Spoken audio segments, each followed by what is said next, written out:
નમો ભગવતે વાસુદેવાય. ઓમ નમો ભગવતે વાસુદેવાય. ધ્રુવજી મહારાજ તપ કરે, ઓમ નમો ભગવતે વાસુદેવાય, ઓમ નમો ભગવતે વાસુદેવાય, અને અંતે પરમાત્મા પ્રસન્ન થાય છે. પરમાત્મા સામે આવીને પ્રગટ થઈ ગયા, તોય ધ્રુવજી મહારાજને ખબર નથી. આટલા એ પ્રભુનું નામ લેવામાં મશગુલ બની ગયા છે, લીન થઈ ગયા છે, પ્રભુમય બની ગયા છે, પ્રભુમાં મગ્ન થઈ ગયા છે. ભગવાન આવીને વરદાન આપવા માટે પ્રસન્ન થઈ ગયા, તોય ધ્રુવજી મહારાજનું ધ્યાન નહોતું. ભગવાને પોતાના પાંચજન્ય શંખનો સ્પર્શ ધ્રુવજી મહારાજના કપોલમાં એટલે કે ગાલમાં કરાવ્યો છે.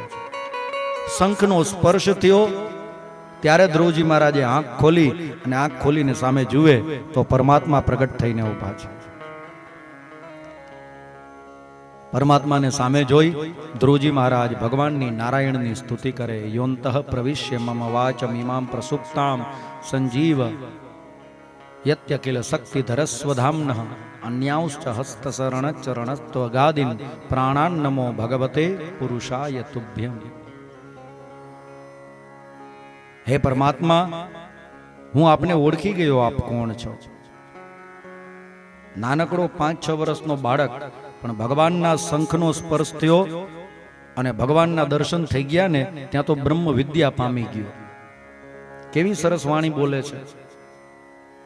યોંતઃ પ્રવિશ્ય મમ વાચમ ઇમામ પ્રસુપ્તામ સંજીવ યત્યખિલ શક્તિધરસ્વધામ્નઃ અન્યાંશ્ચ હસ્તચરણ શ્રવણત્વગાદિન પ્રાણાન નમો ભગવતે પુરુષાય તુભ્યમ. હે ભગવાન, હે પરમાત્મા, હું આપને ઓળખી ગયો. આપ એ જ છો કે જે મારી વાણીમાં રહીને મારી પાસે બોલાવો છો. આપ એ જ છો કે જે મારા હૃદય કમળમાં બિરાજમાન થઈ અને મને જીવાડો છો. આપ એ જ છો કે જે મારા જીવની સાથે બની અને મને આ સંસારમાં અસ્તિત્વમાં લાવો છો. આપ જીવને ટકાવો છો, એ આત્મા છો. આપણે કહીએ ને જીવાત્મા. જીવાત્મા બે અલગ અલગ વસ્તુ છે, એક આત્મા ને એક જીવ. આત્મા એ અવિનાશી છે, અમર છે. આપ એ આત્મા છો, આપ એ પરમાત્મા છો. આ સંસારની ઉત્પત્તિ કરનારા, આ જગતનું પાલન પોષણ કરનારા, અને સમય આવે ત્યારે આ સંસારનો સંહાર કરનારા હે પરમાત્મા આપ જ છો. કરતા, ભરતા અને સંહર્તા આપ ઈશ્વર છો. ઉપનિષદમાં ઈશ્વરની વ્યાખ્યા આપી છે. ઈશ્વર કોને કહેશો ભાઈ? કર્તુમ અકર્તુમ અન્યથા કર્તુમ સમર્થ સ ઈશ્વર. શક્યને અશક્ય બનાવે અને અશક્યને શક્ય બનાવે એ છે ઈશ્વર. આ ઈશ્વરની વ્યાખ્યા છે. આપ એ જ ઈશ્વર છો. અને ધ્રુવજી મહારાજે જે કીધી એ વાત બિલકુલ સાચી છે સાહેબ. આપણે બોલીએ છીએ તો બોલતા આપણે નથી, બોલનારું તત્વ અંદર બેઠું છે એ બોલે છે. તમે બધા સાંભળો છો તો સાંભળતા તમે નથી, સાંભળનારું તત્વ અંદર બેઠું છે એ સાંભળે છે. સાંભળનારા કઈ કાન નથી, એક શક્તિ છે જે અંદર બેઠી બેઠી સાંભળે છે. બોલનારું તત્વ અંદર બેઠું છે.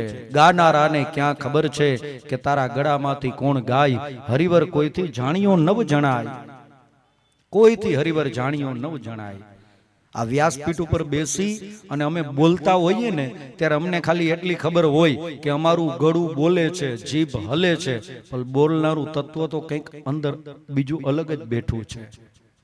ગાનારાને ક્યાં ખબર છે કે તારા ગળામાંથી કોણ ગાય? હરિવર કોઈથી જાણ્યો નવ જણાય. ઘણાને જુઓ આ કાન બારે દેખાતા હોય પણ સંભળાય નહીં. જો કાન જ સાંભળતા હોય તો જેટલા કાન છે એ બધાને સંભળાવવું જોઈએ, તો ઓલા મીટર ન લગાવવા પડે. પણ સાંભળતા કાન નથી, સાંભળનારું તત્વ અંદર બેઠું છે એ સાંભળે છે. સંજીવ યત્યખિલ શક્તિધરસ્વધામ્નઃ. આપ એ પરમાત્મા છો. હે પરમાત્મા, હું આપને ઓળખી ગયો છું. ધ્રુવજી મહારાજની આ વાણી સાંભળી અને પ્રભુ પ્રસન્ન થયા છે. ધ્રુવજી મહારાજને કહે છે કે ધ્રુવજી વરદાન માંગો. ધ્રુવજી કે મારે કંઈ નથી જોતું પ્રભુ, બસ મારી ઈચ્છા તો એવી હતી કે હું મારા બાપના ખોડામાં બેસું, અને સાચું કહું તો એટલા માટે જ હું તપ કરવા માટે આવ્યો હતો, પણ હવે મને જગત પિતા મળી ગયા, જન્મ દેનારા પિતા મને ખોડે બેસાડે તોય ભલે, ન બેસાડો તોય ભલે, મને તમારા ખોડામાં બેસવાનું મળી ગયું, હું ધન્ય બની ગયો. મને આવડી નાનકડી ઉંમરમાં તમારા દર્શન થઈ ગયા, આનાથી મોટું હવે મારા માટે બીજું કયું વરદાન હોય? મન નથી લાગતું કે આનાથી મોટું બીજું એક વરદાન હોય. ભગવાન નારાયણ ધ્રુવજી મહારાજને કહે છે કે ધ્રુવજી, અત્યારે તમે તમારા રાજમહેલમાં જાઓ, ઉત્તાનપાદ રાજાની આ રાજગાદી તમને મળશે, અને તમારે ત્યાં જ્યારે સંતાનો થાય, એમની ઉંમર થાય રાજગાદી સોંપવા જેવડી, ત્યારે તમે એને રાજગાદી સોંપજો, અને પછી વનમાં આવીને તપ કરજો, ત્યાં સુધી તમે સંસાર ભોગવો. પ્રભુએ આવી આજ્ઞા કરી એટલે ધ્રુવજી મહારાજ પાછા રાજમહેલમાં આવે છે. ઉત્તાનપાદ રાજા પછીનો વારસો ધ્રુવજી મહારાજને મળ્યો છે.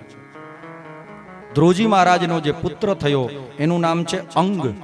અંગ રાજા. અંગ રાજાની ઉંમર થઈ એટલે રાજગાદી ધ્રુવજી મહારાજે અંગ રાજાને સોંપી દીધી, અને પોતે જંગલમાં તપ કરવા માટે ગયા. અને ત્યારબાદ ધ્રુવજી મહારાજે જ્યારે આ શરીર છોડ્યું, પછી પરમાત્માએ પોતાની અંદર ધ્રુવજી મહારાજને સમાવી લીધા, અને આ સંસારમાં ધ્રુવજી મહારાજને એક અમર ધ્રુવ પદ આપ્યું છે. આજે તમે ઉત્તર દિશામાં જુઓ ને, એટલે એક તારો તમને સ્થિર દેખાય, ત્યાંથી ક્યારેય હલે નહીં, અને તારો છે ધ્રુવનો તારો. ભગવાને અવિચળ રાજ આપી દીધું ધ્રુવજી મહારાજને. ધ્રુવજી મહારાજના હવે વંશની કથા આપી છે. ધ્રુવ એનો પુત્ર અંગ, અંગનો જે પુત્ર થયો એનું નામ હતું વેન. આ વેન રાજા બહુ જિદ્દી, અતિશય જિદ્દી.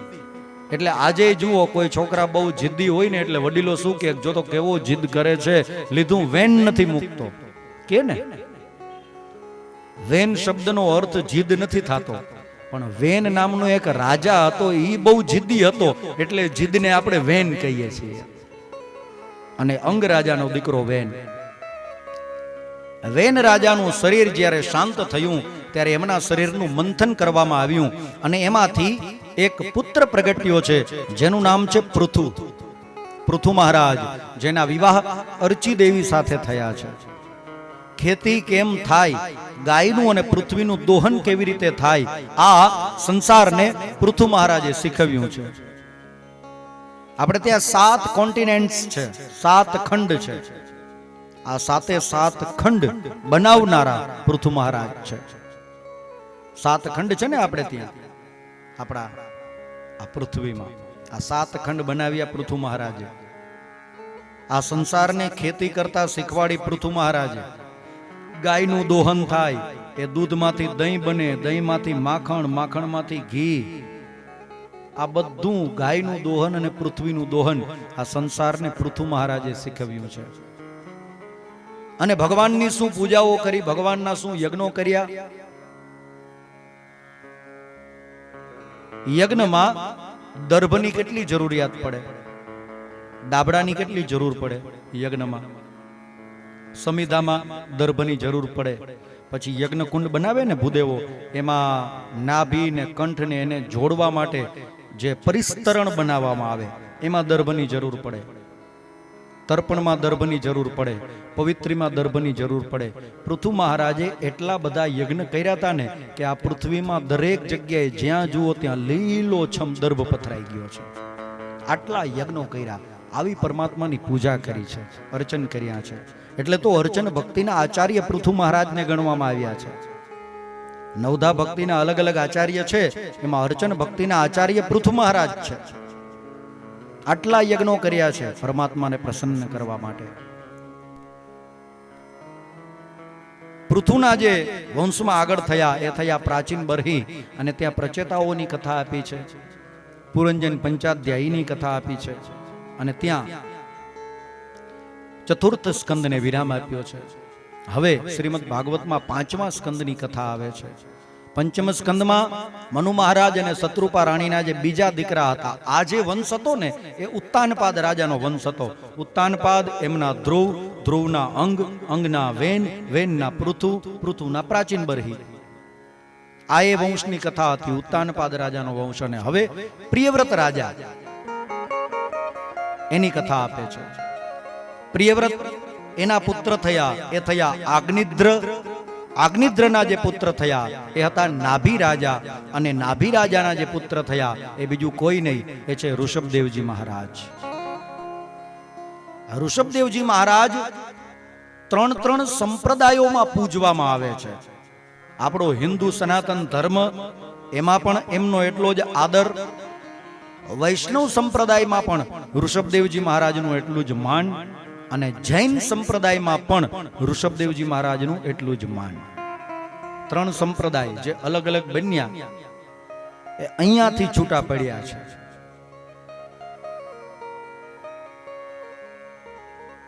હિન્દુ સનાતન ધર્મમાં આપણે જેને ઋષભદેવજી મહારાજ કહીએ છીએ, વૈષ્ણવ સંપ્રદાયમાં એ જ ઋષભદેવજી મહારાજને કેસરિયાજી કહેવામાં આવે છે. આમ તમે રાજસ્થાન જાઓ એટલે શામળાજી ને શ્રીનાથજી ને કેસરિયાજી એ બાજુ આવે રાજસ્થાનમાં. એટલે તો રાજસ્થાનીમાં ઓલું ગીત નથી ગવાતું, કેસરિયા બાલમ તમે આવો ને પધારો રે મારે દેશ, એ આ કેસરિયાજી. અને જૈન સંપ્રદાયમાં આપણે જેને ઋષભદેવજી કહીએ છીએ, જૈન સંપ્રદાયમાં એમને ભગવાન આદિનાથ માનવામાં આવે છે. જૈનના સૌથી પહેલા તીર્થંકર, એમાં 24 તીર્થંકર થયા, એમાં સૌથી પહેલા તીર્થંકર આદિનાથ એ બીજું કોઈ નહીં, ઋષભદેવજી મહારાજ છે.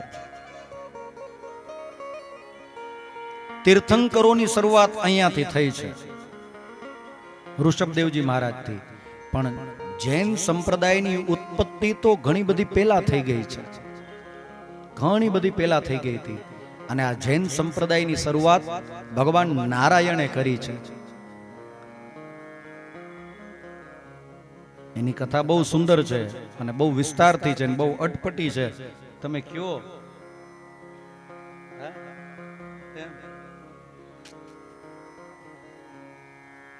જૈન સંપ્રદાયની ઉત્પત્તિ કેવી રીતે થઈ એની શિવ પુરાણમાં બહુ વિસ્તારથી કથા છે, અતિશય વિસ્તારથી કથા છે.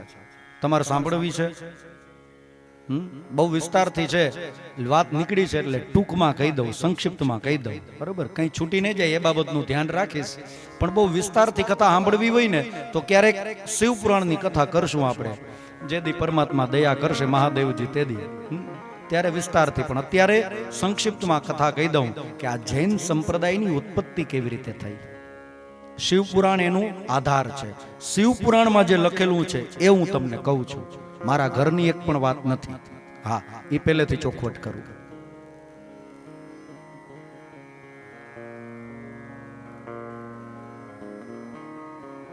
હમણાં આપણે એક કથાને વિરામ આપ્યો ને, સતી ચરિત્ર, ત્યાંથી શરૂઆત કરી. ભગવાન મહાદેવજી અને સતી એ બે છૂટા પડી ગયા, કારણ કે સતીએ પોતાના દેહનો ત્યાગ કરી દીધો, યજ્ઞ કુંડમાં શરીરને હોમી દીધું. પછી ભગવાન મહાદેવજી દુખી થઈ અને વિલાપ કરતા કરતા સતીના એ બળતા શરીરને ખંભે લઈ અને આકાશ માર્ગમાં વિચરણ કરે છે. ભગવાન નારાયણ કઠોર કૃપા કરે, પોતાનું સુદર્શન ચક્ર છોડે અને આ ચક્ર સતીના ઓલા દેહને લાગે અને એમાંથી 108 અલગ અલગ ટુકડાઓ થાય છે અને આ ધરતી ઉપર અલગ અલગ જગ્યાએ પડે છે. જે જગ્યાએ ટુકડો પડ્યો એ જગ્યાએ એક એક શક્તિપીઠની સ્થાપના થઈ. અને આવી આપણા ભારતમાં 108 શક્તિપીઠ છે. કઈ શક્તિપીઠ છે અને કઈ જગ્યાએ આવેલી છે એ જો તમારે એક્ઝેક્ટલી એડ્રેસ નામ સાથે જોતું હોય તો ક્યારેક વળી દેવી ભાગવત વાંચજો. દેવી ભાગવતમાં 108 શક્તિપીઠના નામ છે અને એક્ઝેક્ટલી આ શક્તિપીઠ કઈ જગ્યાએ આવેલી છે એ પણ લખેલું છે, કયા ગામમાં કઈ શક્તિપીઠ. આ તો બધું થઈ ગયું. પછી ભગવાન મહાદેવજી તપ કરવા બેસી ગયા અને મહાદેવજી સતીને અનહદ પ્રેમ કરતા, એટલે મહાદેવજીએ મનથી નક્કી કર્યું કે હવે હું કોઈ સાથે લગ્ન કરીશ નહીં. અને બીજી બાજુ એક તારકાસુર નામનો દૈત્ય તપ કરે છે, બ્રહ્માજીને પ્રસન્ન કરે. બ્રહ્માજી કહે કે વરદાન માંગ, તો તારકાસુરે એમ કીધું કે મહાદેવના દીકરાથી મારું મૃત્યુ થાય કારણ કે એને ખબર કે મહાદેવજી હવે લગ્ન નથી કરવાના. મહાદેવજીના દીકરાથી મારું મૃત્યુ થાય આવું વરદાન માંગ્યું અને બ્રહ્માજી કે તથાસ્તુ. અને બીજી બાજુ હિમાલય પર્વતને ત્યાં પાર્વતીએ જન્મ લીધો. નારદજી આવીને ભગવાન મહાદેવજીનો મહિમા ગાયો. પાર્વતીજી મનથી મહાદેવને વરી ચૂક્યા, તપ કર્યું. દેવતાઓ આવીને મહાદેવજીને સ્તુતિ કરે કે પાર્વતીજી તમારા માટે તપ કરે છે, તમારી સાથે વરવા માંગે છે, વિવાહ કરવા માંગે છે. અને આ એ જ જગદંબા છે જે ગયા ભવમાં સતી હતા. તમે પાર્વતીજી સાથે વિવાહ કરો. ભગવાન મહાદેવજી કે હું હવે બીજા વિવાહ નહીં કરું. પણ દેવતાઓ કે યોગ્ય પાત્ર છે, તમારા માટે કેવું તપ કરે છે. એના મા બાપ ના પાડે કે તમે તપ ના કરો, ના કરો, ના કરો. આપણા કુળદેવી માતાજી ઉમિયા માતાજી ને, ઉમિયા માતાજી, આ ઉમા નામ એટલે જ પડ્યું કે પાર્વતી માં કોઈનું માયના નહીં. આપણે કહીએ ને ઉમા ઉમા, આ ઉમા નામ શું કામ પડ્યું ખબર તમને? સંસ્કૃતમાં મા શબ્દનો અર્થ થાય ના. માનો અર્થ થાય ના. આપણે બોલીએ ને ઓમ સહનાવવતુ સહનૌ ભુનક્તુ સહવીર્યમ કરવાવહૈ તેજસ્વિના વધિતમસ્તુ. પછી શું બોલીએ? મા વિદ્વિષાવહૈ. મા એટલે ના. ઉપનિષદમાં બીજી જગ્યાઓમાં ઘણી જ બધી જગ્યાએ આવે. અસતો મા સદ્ગમય, તમસો મા જ્યોતિર્ગમય, મૃત્યોર મા અમૃતમ ગમય. આવે ને મા. અને આજે વડીલો ક્યારેક આમ દેશી તળપદી ભાષામાં છોકરાઓને ખીજાય ને તો એમ કે કેમ કરજે માં, ન્યા જાજે માં, તોફાન કરજે માં, કે ને માં. માનો અર્થ થાય ના. પાર્વતીજી જ્યારે જંગલમાં તપ કરવા ગયા ને ત્યારે બધા ના પાડતા હતા કે તપ કરવા જા માં, તપ કરવા જા માં. પણ પાર્વતીજી કે ના, હું તો જાઈશ એટલે નામ પડી ગયું ઉમા. કોઈનું માન્યા નહીં એટલે ઉમા. ન બાપનું માન્યા, ન માનું માન્યા, ન સખીઓનું માન્યા એટલે ઉમા. કોઈ પણ તપ કરવા જાય ને ત્યારે અનાજનો ત્યાગ કરી દે, પણ વેલા ને પાંદડા ખાતા હોય. પણ માં ઉમાએ મહાદેવજીને મેળવવા માટે વેલા ને પાંદડા છોડી દીધા હતા, પર્ણ પણ નહીં. એટલે એમનું એક નામ બીજું એ થયું અપર્ણા. અપર્ણા અને ઉમા જ્યારે તપ કરતા હતા ત્યારે નામ પડ્યા. બધા દેવતાઓ કે માં પાર્વતીજી કેવું તપ કરે છે મહાદેવ, તમે એનું પાણી ગ્રહણ કરો. મહાદેવજી કેમ સીધે સીધું પાણી ગ્રહણ ન કરું, હું કસોટી કરું. દેવતાઓ કે કસોટી કરો તમે તમારે. સપ્તર્ષિઓને મોકલે છે મહાદેવજી, અને સપ્તર્ષિઓ જઈ શિવની નિંદા કરે છે. પણ તોય પાર્વતીજી તો ઉમા કોઈનું માને નહીં, સપ્તર્ષિઓનું માને નહીં કે વરું તો મહાદેવને એકને જ વરું.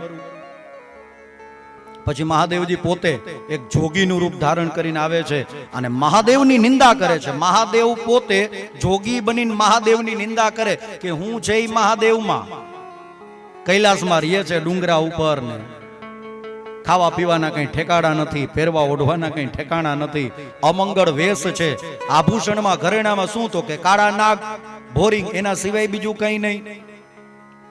એક જટા ઉપર ગંગાજીની ધારા વહે છે. પહેરવામાં વસ્ત્રોમાં શું તો કે વાઘનું ચામડું.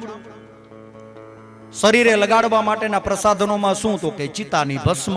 ચિતા ભસ્મા લેપ ગરલમસનમ દિક્પટદરો જટાધારી કંઠે ભુજગહતિ પતિહારી પશુપતિ. એ બિલકુલ અમંગળ વે તમારા માટે યોગ્ય છે જ નહીં. શિવની નિંદા સાંભળી અને માં પાર્વતીજી ક્રોધે ભરાઈ જાય છે. તપ કરતા કરતા બેઠા થઈ જાય છે અને મહાદેવજીને શ્રાપ આપવાની તૈયારી કરે છે. અને ત્યારે ભગવાન મહાદેવજી પોતાના અસલ રૂપમાં પ્રગટ થાય છે અને માં પાર્વતીજીનું પાણી ગ્રહણ કરે છે અને લગ્ન માટે ત્યારે હા પાડે છે. આટલી બધી કસોટી કર્યા પછી તો ધામે ધૂમે ભગવાન મહાદેવજીના વિવાહ થાય છે, લગ્ન થાય છે. લગ્નનું બહુ સુંદર વર્ણન છે શિવપુરાણમાં. બહુ એ વર્ણનમાં ઊંડા નથી જવું, પણ તમને ખાલી ટૂંકમાં કહી દઉં કે મહાદેવજીની જાનમાં 11,000 કરોડ ભૂતડા આવ્યા હતા. હવે તમે વિચાર કરો એ જાન કેવી જબરી હશે. પોરબંદરના પરસોત્તમ બાપાએ તો એનું વર્ણન કરતા લખ્યું, આવી આવી છે જબરી જાન શિવજી પરણે છે, આવી આવી છે જબરી જાન, શિવજી પરણે છે. ભગવાન મહાદેવજી પરણવા આવ્યા એ જાનનું એ બહુ સુંદર વર્ણન છે. પછી ભગવાન મહાદેવજી અને પાર્વતીજીને ત્યાં એક પુત્ર જન્મે છે અને એનું નામ છે કાર્તિક. આ કાર્તિકના જન્મની કથા બહુ વિશેષ છે. તમે આવું પ્રાગટ્ય એકેય દેવનું સાંભળ્યું નહીં હોય, ક્યારેય નહીં. અને હું તમને ગેરંટી આપું, તમે વાંચો કાર્તિકનું પ્રાગટ્ય શિવ પુરાણમાં અને તને સમજાય તમને તો મને કહેજો. કાર્તિકનું પ્રાગટ્ય તમે વાંચો અને વાંચ્યા પછી જો તમને સમજાય ને તો મને કહેજો. એમ સીધે સીધું વાંચીને તમને સમજાય નહીં એવું કાર્તિક સ્વામીનું પ્રાગટ્ય છે. એ કથામાં આપણે અત્યારે નથી જવું. આપણે જે મેઇન કથા કરવાની છે એ કથામાં સીધા જઈએ છીએ. કાર્તિક સ્વામીનું પ્રાગટ્ય થયું અને કાર્તિક સ્વામીએ ઓલા તારકાસુર નામના દૈત્યનો વધ કર્યો. કોણ તારકાસુર? જેણે બ્રહ્માજી પાસેથી વરદાન માંગ્યું હતું કે શિવના પુત્રથી મારું મૃત્યુ થાય. તારકાસુરનો વધ કર્યો. હવે તારકાસુરનો વધ થઈ ગયો ને પછી તારકાસુરના 3 દીકરા હતા, તારકાક્ષ, કમલાક્ષ અને વિદ્યુન્માલી. આ 3 દીકરા. અને 3 ને વેર બંધાઈ ગયું દેવતાઓ સાથે, કારણ કે એના બાપને દેવતાઓએ મારી નાખ્યો. 3 ભાઈઓ જઈ તારકાક્ષ, કમલાક્ષ અને વિદ્યુન્માલી તપ કરે છે. રીમ બ્રહ્મણે નમઃ, રીમ બ્રહ્મણે નમઃ, રીમ બ્રહ્મણે નમઃ તપ કરે. બ્રહ્માજી પ્રસન્ન થાય, માંગો શું જોઈએ વરદાનમાં. એટલે 3 ભાઈઓ હારી મળીને કહે કે અમને અમર બનાવી દો. બ્રહ્માજી કે અમર તો ન બનાવી શકું, અમર તો હુંય નથી, તમને ક્યાંથી બનાવી દઉં.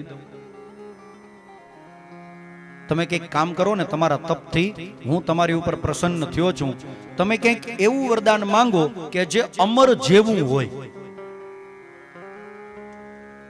તો આ 3 ભાઈઓ થોડોક વિચાર કરીને બ્રહ્માજીને કે એક કામ કરો, તમે 3 નગર બનાવી દો અમને. 3 નગર, એક સોનાનું બનાવો, એક ચાંદીનું બનાવો અને એક લોખંડનું બનાવો. 3 નગર બનાવો અને આ 3 નગર પૃથ્વી ઉપર નહીં, આકાશમાં બનાવો, વાદળાની ઉપર બનાવો. અને અમારું મૃત્યુ ત્યારે જ થાય કે જ્યારે આ 3 નગર વાદળા ઉપરથી ફરતા ફરતા ફરતા એક સીધી લાઈનમાં, સીધી રેખામાં આવે. એક લાઈનમાં 3 નગર આવે ત્યારે અમારું મૃત્યુ થાય.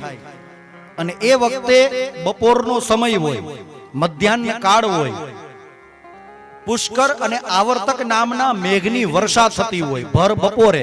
આ 2 વરસાદ, આપણે ત્યાં 12 પ્રકારના વરસાદ છે. ઓલા સાહિત્યકારો ન કહેતા હોય કે 12 મેઘ ખાંગા થઈને વરહે છે, એવા 12 મેઘ છે. પુષ્કર અને આવર્તક આ 2 વરસાદ વરસતા હોય, બપોરનો સમય હોય, 3 નગર એક સીધી રેખામાં હોય. અને કોઈ એક દેવ એવા અમને મારી શકે કે જે દેવતામાં બધા દેવતાઓનો વાસ હોય. અને એ દેવ અતિ વિચિત્ર રથમાં આરૂઢ થઈને આવે કે એવો રથ અત્યાર સુધી કોઈએ જોયો જ ના હોય. અને સૌથી મહત્વની વાત, અમે અમારા 3 નગરોમાં ધર્મનો પ્રચાર અને પ્રસાર કરશું, વૈદિક સંસ્કૃતિને માનશું. અમારા આ નગરોમાં ધર્મનો પ્રચાર પ્રસાર બંધ થાય, અમે વેદ વિરુદ્ધ જઈએ, વેદોમાં જે કીધું છે એ કામ ન કરીએ તો અમે મરીએ. અને મરીએ ક્યારે? 3 સીધી લીટીમાં એક નગર હોય, પુષ્કર અને આવર્તક નામના મેઘ વરસતા હોય,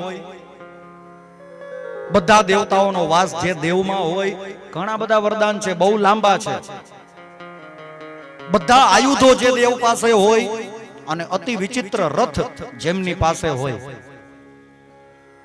અને એક જ તીરમાં કોઈ 3 નગરને છેદી નાખે ને તો અમે મરીએ. આ એક તીર કોઈએ ચલાવી દીધું અને 3 નગરને છેદી ન શક્યા તો પાછું આવું ક્યારેય બને નહીં.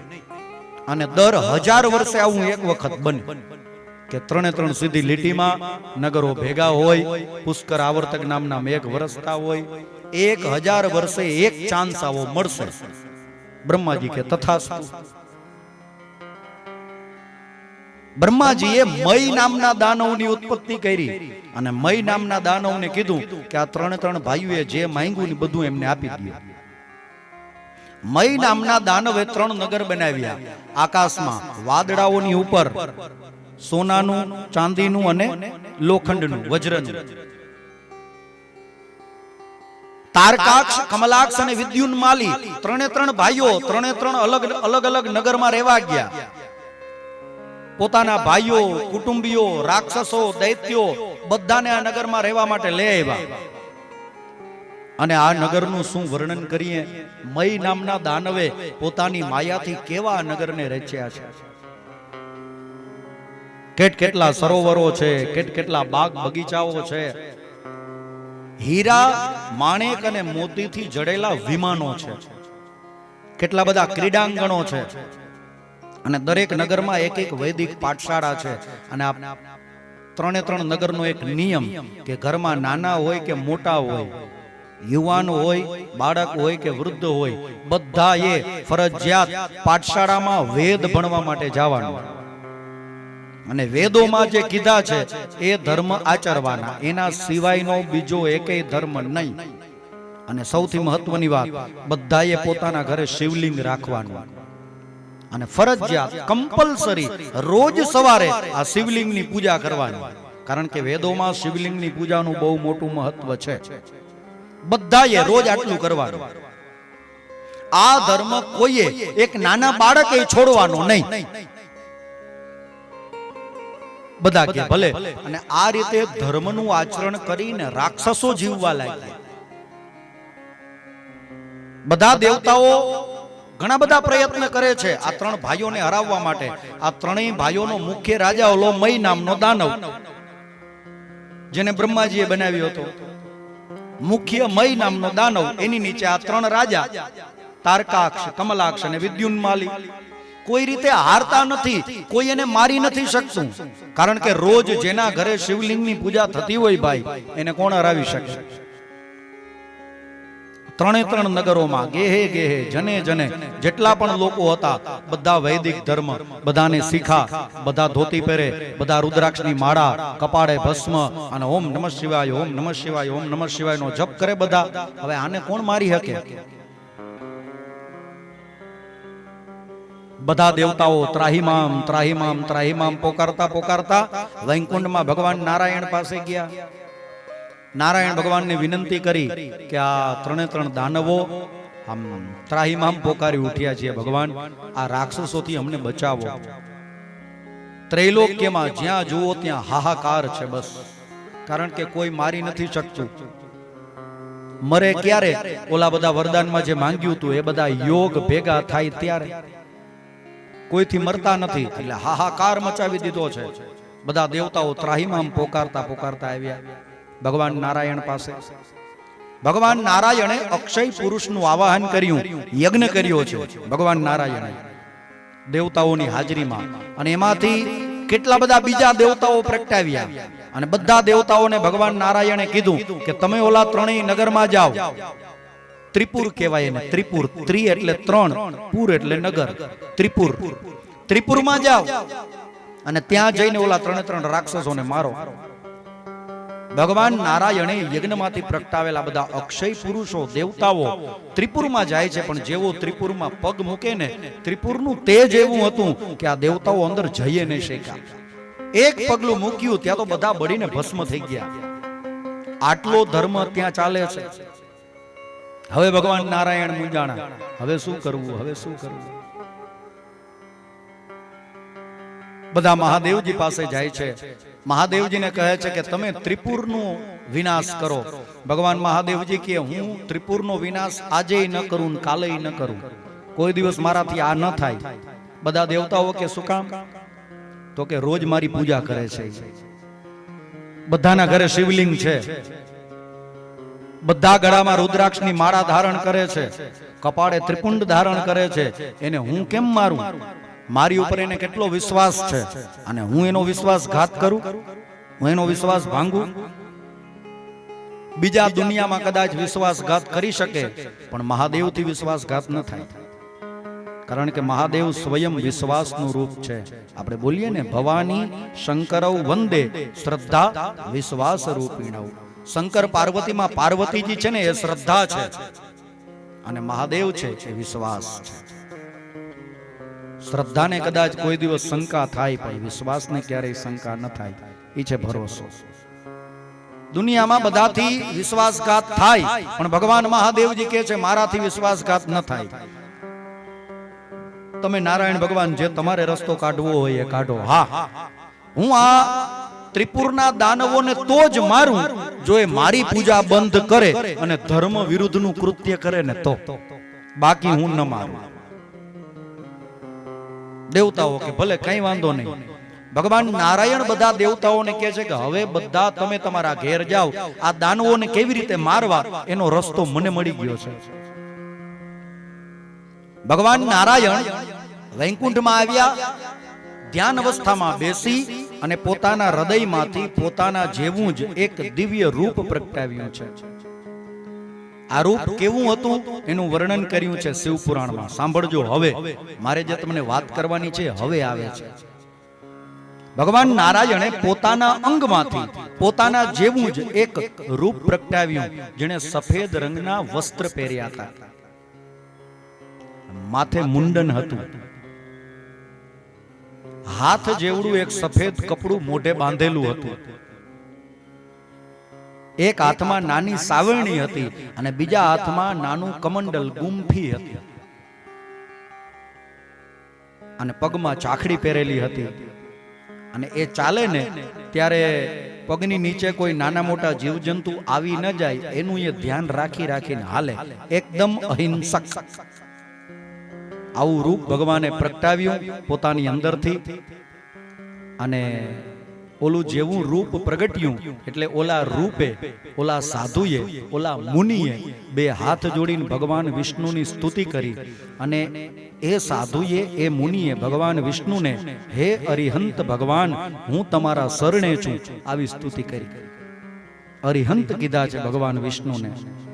સ્તુતિ કરી અને પછી ઓલા મુનિ પૂછે છે ભગવાન નારાયણને કે મારું નામ શું, મારું કામ શું, અને મારે ક્યાં રહેવાનું. ભગવાન નારાયણ કહે છે કે તમારે ક્યાં રહેવાનું એ હું તમને પછી કહીશ, પણ અત્યારે તમારું કામ અને તમારું નામ સાંભળો. તમારું નામ છે અરિહંત. અરિહંત ભગવાનની ઉત્પત્તિ ભગવાન નારાયણના અંગમાંથી થઈ છે. જૈનના જે નવકાર મંત્ર છે એમાં સૌથી પહેલો મંત્ર આવે નમો અરિહંતાણમ, નમો સિદ્ધાણમ, નમો આયર્યાણમ, નમો ઉવજ્જાયાણમ, નમો લોએ સવ્વસાહૂણમ, એસો પંચણ મુક્કારો સવ્વ પાપ પણાસણો, મંગલાનમ ચ સંવેસીમ પઢમમ હવૈ મંગલમ. આ નવકાર મંત્ર. સૌથી પહેલા દેવ અરિહંત ભગવાન. ભગવાન નારાયણ કહે છે કે તમારું નામ છે અરિહંત, અને તમારું કામ કહું છું, ધ્યાનથી સાંભળો. તમે એક એવું શાસ્ત્ર બનાવો કે જે કર્મવાદ ઉપર આધારિત હોય. ધર્મની જેમાં વાત હોય પણ ઓછી હોય, કર્મવાદની વાત વધારે હોય. આવું એક શાસ્ત્ર રચો. અને વેદના અમુક નીતિ નિયમોનું ખંડન થતું હોય, વેદથી અમુક નીતિ નિયમો વિરુદ્ધ હોય. આવા કર્મવાદ ઉપર 16,000 મંત્રો વાળો એક ગ્રંથ બનાવો. સંસ્કૃત ભાષા જ રાખજો, પણ સંસ્કૃત ભાષાના શબ્દોને થોડાક બદલાવીને અપભ્રંશ કરી નાખજો. જૈન સંપ્રદાયના જેટલા ગ્રંથો છે એ બધાની મૂળ ભાષા સંસ્કૃત છે, પણ સંસ્કૃતથી થોડીક અલગ પડતી અપભ્રંશિત થયેલી ભાષા છે. સંસ્કૃતમાં આપણે શું બોલીએ? નમો નમઃ. અને જૈનમાં શું બોલાય? નમો નમઃ. સંસ્કૃતના નિયમો અને સંસ્કૃતની ભાષા થોડીક અપભ્રંશ થાય છે, મૂળમાં સંસ્કૃત જ છે. એવો એક ગ્રંથ લખો જે વેદથી વિરુદ્ધ હોય. તો ઓલા અરિહંત ભગવાન કહે છે કે નારાયણ ભગવાન, આવું ધર્મ વિરુદ્ધનું કૃત્ય મારાથી થોડું કરાય, મને એનો દોષ ન લાગે. ભગવાન કે દોષ લાગે, એમાં તમારી વાત ખોટી નથી, પણ હું કહું છું ને એટલે દોષ ના લાગે. હું કહું છું એટલે તમે ગ્રંથ બનાવો. અને આ ગ્રંથનો તમે પ્રચાર અને પ્રસાર કરો. પરમાત્માએ શક્તિ આપી નારાયણ ભગવાને, અને પછી ભગવાન નારાયણ કહે છે કે મારે તમારી પાસે જે કામ લેવડાવવું છે એ કામ એક જ છે, ઓલા ત્રિપુરનું દહન મહાદેવ પાસે કરાવવું છે. મહાદેવની ભક્તિ મૂકે આ ત્રિપુર વાળા તો મહાદેવ એને મારે, બાકી મહાદેવ ન મારે. મહાદેવ સિવાય એમને કોઈ મારી ન શકે. અને યાદ રાખજો, જ્યારે સમય આવશે ને ત્યારે હું જ તમારા ધર્મનો પ્રચાર અને પ્રસાર કરીશ. અને એટલા માટે ભગવાન નારાયણે ઋષભ અવતાર લીધો છે અને ત્યાંથી જૈન ધર્મની શરૂઆત કરી છે. કારણ કે અરિહંત ભગવાનને સૌથી પહેલા ભગવાન નારાયણે વચન આપ્યું હતું. ફરી પાછા આપણે આપણી વાત ઉપર આવીએ.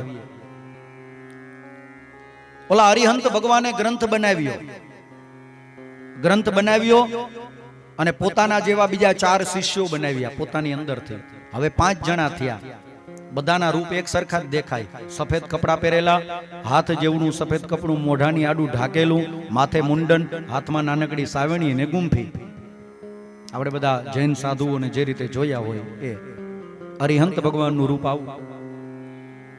આવા રૂપ બદલાવી જૈન શાસ્ત્ર રચી અને આ 5 જણા 5 મુનિઓ ત્રિપુરમાં જાય છે. ત્રિપુરમાં જઈ અને પોતાના ધર્મનો પ્રચાર અને પ્રસાર કરે છે. પણ ત્યાં તો બધા વૈદિક ધર્મને અપનાવેલા. ઓમ નમઃ શિવાય, ઓમ નમઃ શિવાય, ઓમ નમઃ શિવાય, રુદ્રાક્ષ, ભસ્મ, રુદ્રાષ્ટાધ્યાયી, યજ્ઞ, વૈદિક ધર્મ. આના સિવાય બીજું કંઈ બીજા કોઈ ધર્મમાં પડતા નથી. ધીમે ધીમે આ હરિહંત ભગવાનનું તેજ ઓછું થવા લાગ્યું. અને આ બાજુ ભગવાન નારાયણને ચિંતા થાય કે મેં એક કામ શરૂઆત કર્યું છે અને એ પાર પડતું નથી. નારદજી આવ્યા. નારદજીને બધી વાત કરે. નારદજી કે પ્રભુ તમે જરાય ચિંતા ન કરો, આ બધી જવાબદારી હવે મારી, તમારું કામ થઈ જશે. નારદજી મહારાજ સીધા જ આવ્યા છે ત્રિપુરમાં, જ્યાં ઓલા 5 જણા રહેતા હતા, અરિહંત ભગવાન અને એમના 4 શિષ્યો. ત્યાં આવ્યા છે અને ત્યાં આવી અને સૌથી પહેલી દીક્ષા નારદજીએ લીધી છે અરિહંત ભગવાન પાસેથી. આ સંસારના સૌથી પહેલા જૈન નારદજી છે. નારદજી મહારાજે દીક્ષા લીધી, સફેદ વસ્ત્ર ધારણ કર્યા, હસ્ત પરિમાણનું એક કપડું પોતાના મોઢા આડું રાખ્યું, મુંડન કરાવ્યું, ધર્મમ શરણમ ગચ્છામી, અને અહિંસક બની અને આખા ત્રિપુરમાં ફરવા લાગ્યા. હવે આ સમાચાર ઓલા મય નામના દાનવને મળી ગયા કે આપણે ત્યાં એક નવો સંપ્રદાય આવ્યો છે, જૈન સંપ્રદાય, અને એનો પ્રચાર અને પ્રસાર બહુ થાય છે. કોઈ આ સંપ્રદાયમાં રસ લીધો નહીં, પણ નારદજી મહારાજ સૌથી પહેલા જૈન બન્યા છે. અને મયને ખબર કે નારદજી કઈ જેમ તેમ નથી. જો નારદજી આ ધર્મ અંગીકાર કરતા હોય તો આપણે વાંધો નહીં. સૌથી પહેલા મય નામનો દાનવ આવ્યો, દીક્ષા લીધી. જેવી મય નામના દાનવે દીક્ષા લીધી એટલે તારકાક્ષ, કમલાક્ષ અને વિદ્યુન્માલી આવ્યા, એણે દીક્ષા લીધી. આ 3 રાજાએ દીક્ષા લીધી એટલે 3 નગરોમાં જેટલી પ્રજા હતી બધાએ દીક્ષા લઈ લીધી. અને હવે 3 નગરોમાં બધા જૈન બની ગયા.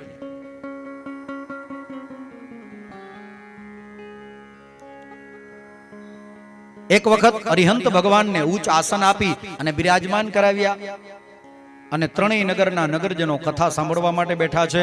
અને અરિહંત ભગવાને જે જૈન શાસ્ત્ર રચ્યું હતું એનું વર્ણન કરે છે. અને આખું એ શાસ્ત્ર કર્મવાદ ઉપર, કર્મને પ્રાધાન્યતા આપી અને આ પ્રવચન આવ્યું. અને છેલ્લે એમણે એવું કહ્યું છે કે વૈદિક ધર્મથી થોડોક વિરુદ્ધ આ ધર્મ છે, એટલે હવે વૈદિક પરંપરાને તમારે અનુસરવાની નથી. દીક્ષા લીધી હોય એટલે ગુરુ કેમ કરવાનું હોય? હવે બધાએ વૈદિક ધર્મને છોડી દેવાનો છે. તમે કોઈ ગુરુની કંઠી બાંધી હોય તો છોડી નાખવાની છે.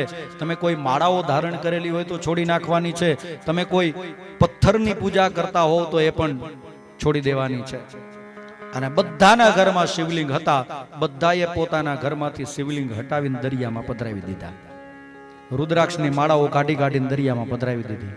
કપાળે ભસ્મ કરવાનું, ત્રિપુંડ કરવાનું બધાએ બંધ કરી દીધું. વૈદિક પાઠશાળાઓ બધી બંધ થઈ ગઈ.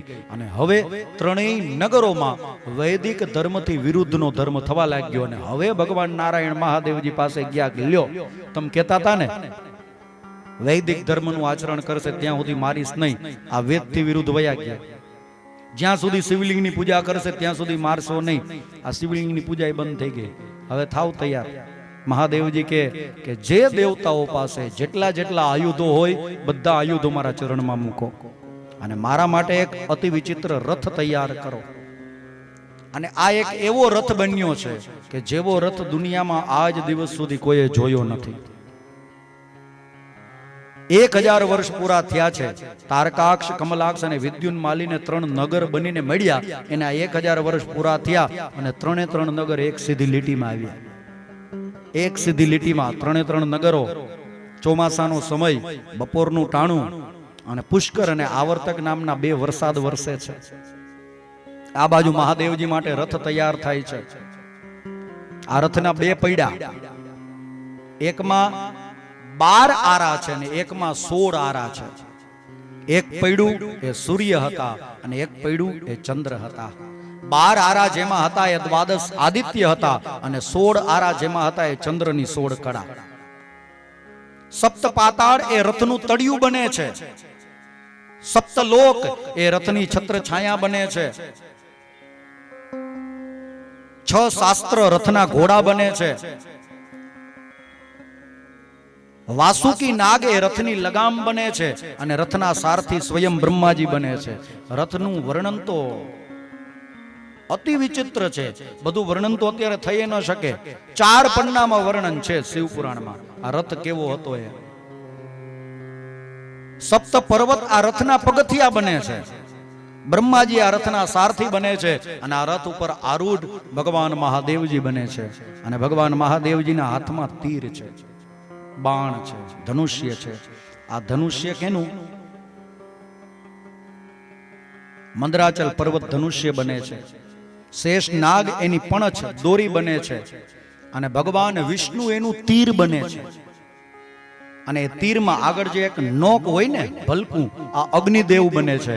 કારણ કે 3 નગરને સળગાવવાના હતા એટલે સૌથી આગળ અગ્નિ. અને સરસ્વતી દેવી આ ધનુષ્યની ટંકોરી બને છે. આમ ધનુષ્ય હલે ને એટલે વાગે. આવો અતિ વિચિત્ર રથ ભગવાન મહાદેવજી તૈયાર કરે છે. આ રથ ઉપર આરૂઢ થઈ અને ભગવાન મહાદેવજી બ્રહ્માજીને કહે કે રથને આગળ ચલાવો. 1000 વર્ષ પૂરા થયા. વૈદિક ધર્મ ઓલા લોકોએ છોડી દીધો અને 3 નગરને ભગવાન મહાદેવજી એક જ તીરમાં સળગાવીને બાળીને ભસ્મ કરે છે. અને સૌ કોઈ ભગવાન મહાદેવજીના નામનો જય જયકાર કરે. ઉમાપતિ મહાદેવ કી बनाए बीच सागर में 3 पुर दैत्य सेना ने बनाए बीच सागर में 3 पुर दैत्य सेना ने बनाए दैत्य सेना ने उड़ाए एक ही शर में त्रिपुर हर हो तो ऐसा हो उड़ाए एक ही सर में त्रिपुर हर हो तो सदा शिव सर्ववर दाता दिगंबर हो तो ऐसा हो सदा शिव सर्ववर दाता दिगंबर हो तो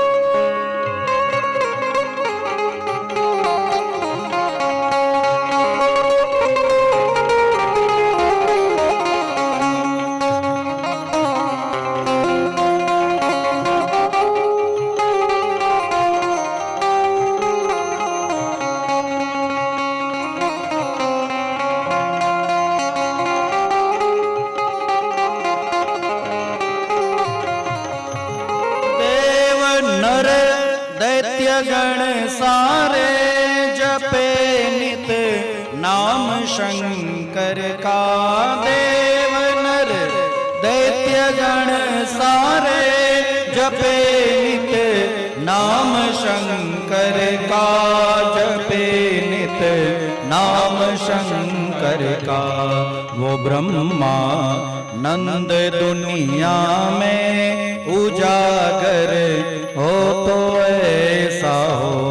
वो ब्रह्मा नंद दुनिया में उजागर हो तो ऐसा हो। सदा शिव सर्ववर दाता दिगंबर हो तो ऐसा हो। सदा शिव सर्ववर दाता दिगंबर हो तो ऐसा हो। दिगंबर हो तो ऐसा हो। दिगंबर हो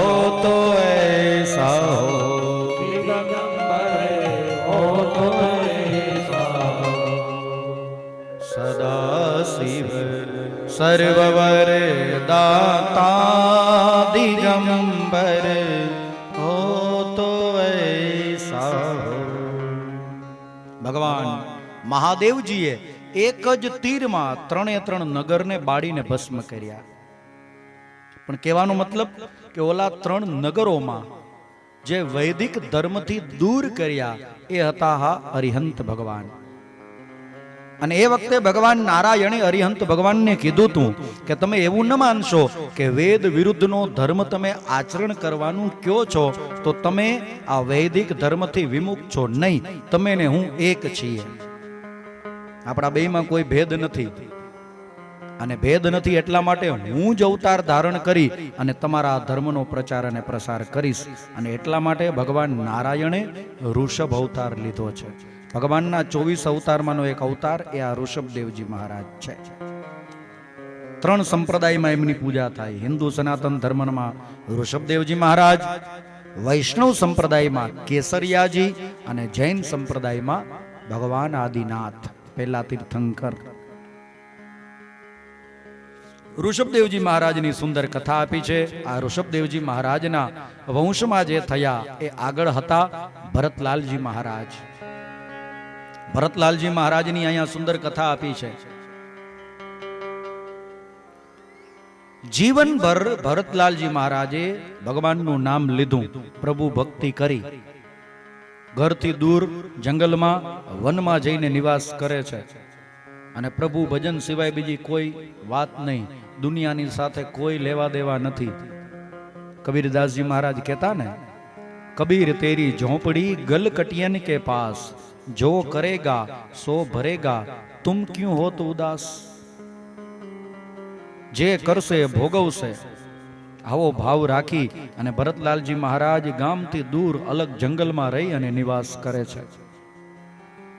એક વખત ભરતલાલજી મહારાજ પોતાના આશ્રમે બેઠા છે, હાથમાં માળા લઈને પ્રભુ ભજન કરે છે. સામે નદી વહી રહી છે અને નદીની પહેલે પાર એક હરણી દોડતી દોડતી આ બાજુ આવે છે. હરણીની પાછળ સિંહ પડ્યો છે. પણ કરુણા એ વાતની છે કે આ હરણી ગર્ભવતી છે અને સિંહ એને મારવા માટે આવે છે. હરણી પોતાનો ને પોતાના ગર્ભમાં રહેલા હરણ બાળનો જીવ બચાવવા માટે દોડે છે. એનામાં જેટલી તાકાત હતી બધી તાકાત લગાવીને દોડે છે. દોડી હરણી. સિંહ જેવો નજીક આવ્યો એટલે તરત જ હરણીએ નદીને ઓળંગવા માટે કૂદકો માર્યો છે. હરણી કૂદી તો ગઈ, આખી નદી કૂદી ગઈ, પણ અકાળે પ્રસવ થઈ ગયો. જેવી કૂદીને સામે કાંઠે પહોંચી એટલે હરણી પોતાનો દેહ છોડી દે છે અને તરત જ ગર્ભમાં જે હરણ બાળ હતું ને એને જન્મ આપી દે છે. આ બાજુ સિંહે ભરતલાલજી મહારાજને જોયા એટલે ત્યાંથી ભાગી જાય છે અને નવજાત જન્મેલા ઓલા હરણ બાળને ભરતલાલજી મહારાજ નિરાધાર માની અને પોતાના આશ્રમે રાખે છે. કારણ કે કોઈ હતું નહીં, એક જ આ હરણી હતી માં, એને જીવ દઈ દીધો ને એ પાછો ભરતલાલજી મહારાજના આંગણામાં. એટલે એનું ભરણ પોષણ કરવું, એનું ધ્યાન રાખવું, આ બધી જવાબદારી ભરતલાલજી મહારાજની. ધીમે ધીમે આ હરણ બાળ ભરતલાલજી મહારાજના આશ્રમમાં મોટું થવા લાગે છે અને જેમ જેમ આ હરણ બાળ મોટું થાય તેમ તેમ ભરતલાલજી મહારાજને મમતા લાગતી જાય છે. આ ભરતલાલજી મહારાજ ગામ મૂકીને દૂર રહે છે, ન્યાય એને મમતાએ પકડી લીધા.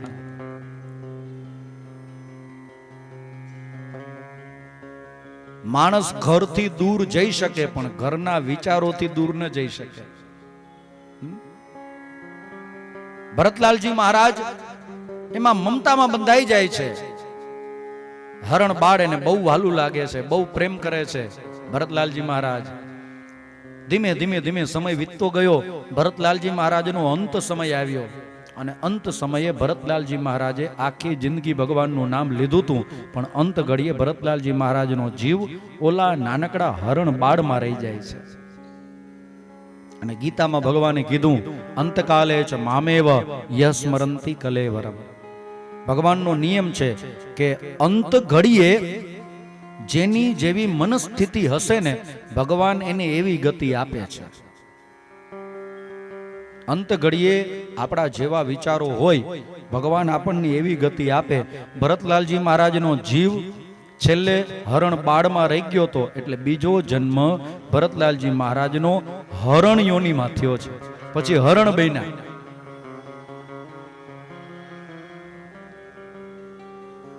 અંત ઘડીએ માણસને ભગવાનનું નામ તો જ યાદ આવે છે જો પહેલેથી આ જીભને, આ રસનાને એની આદત પાડી હોય.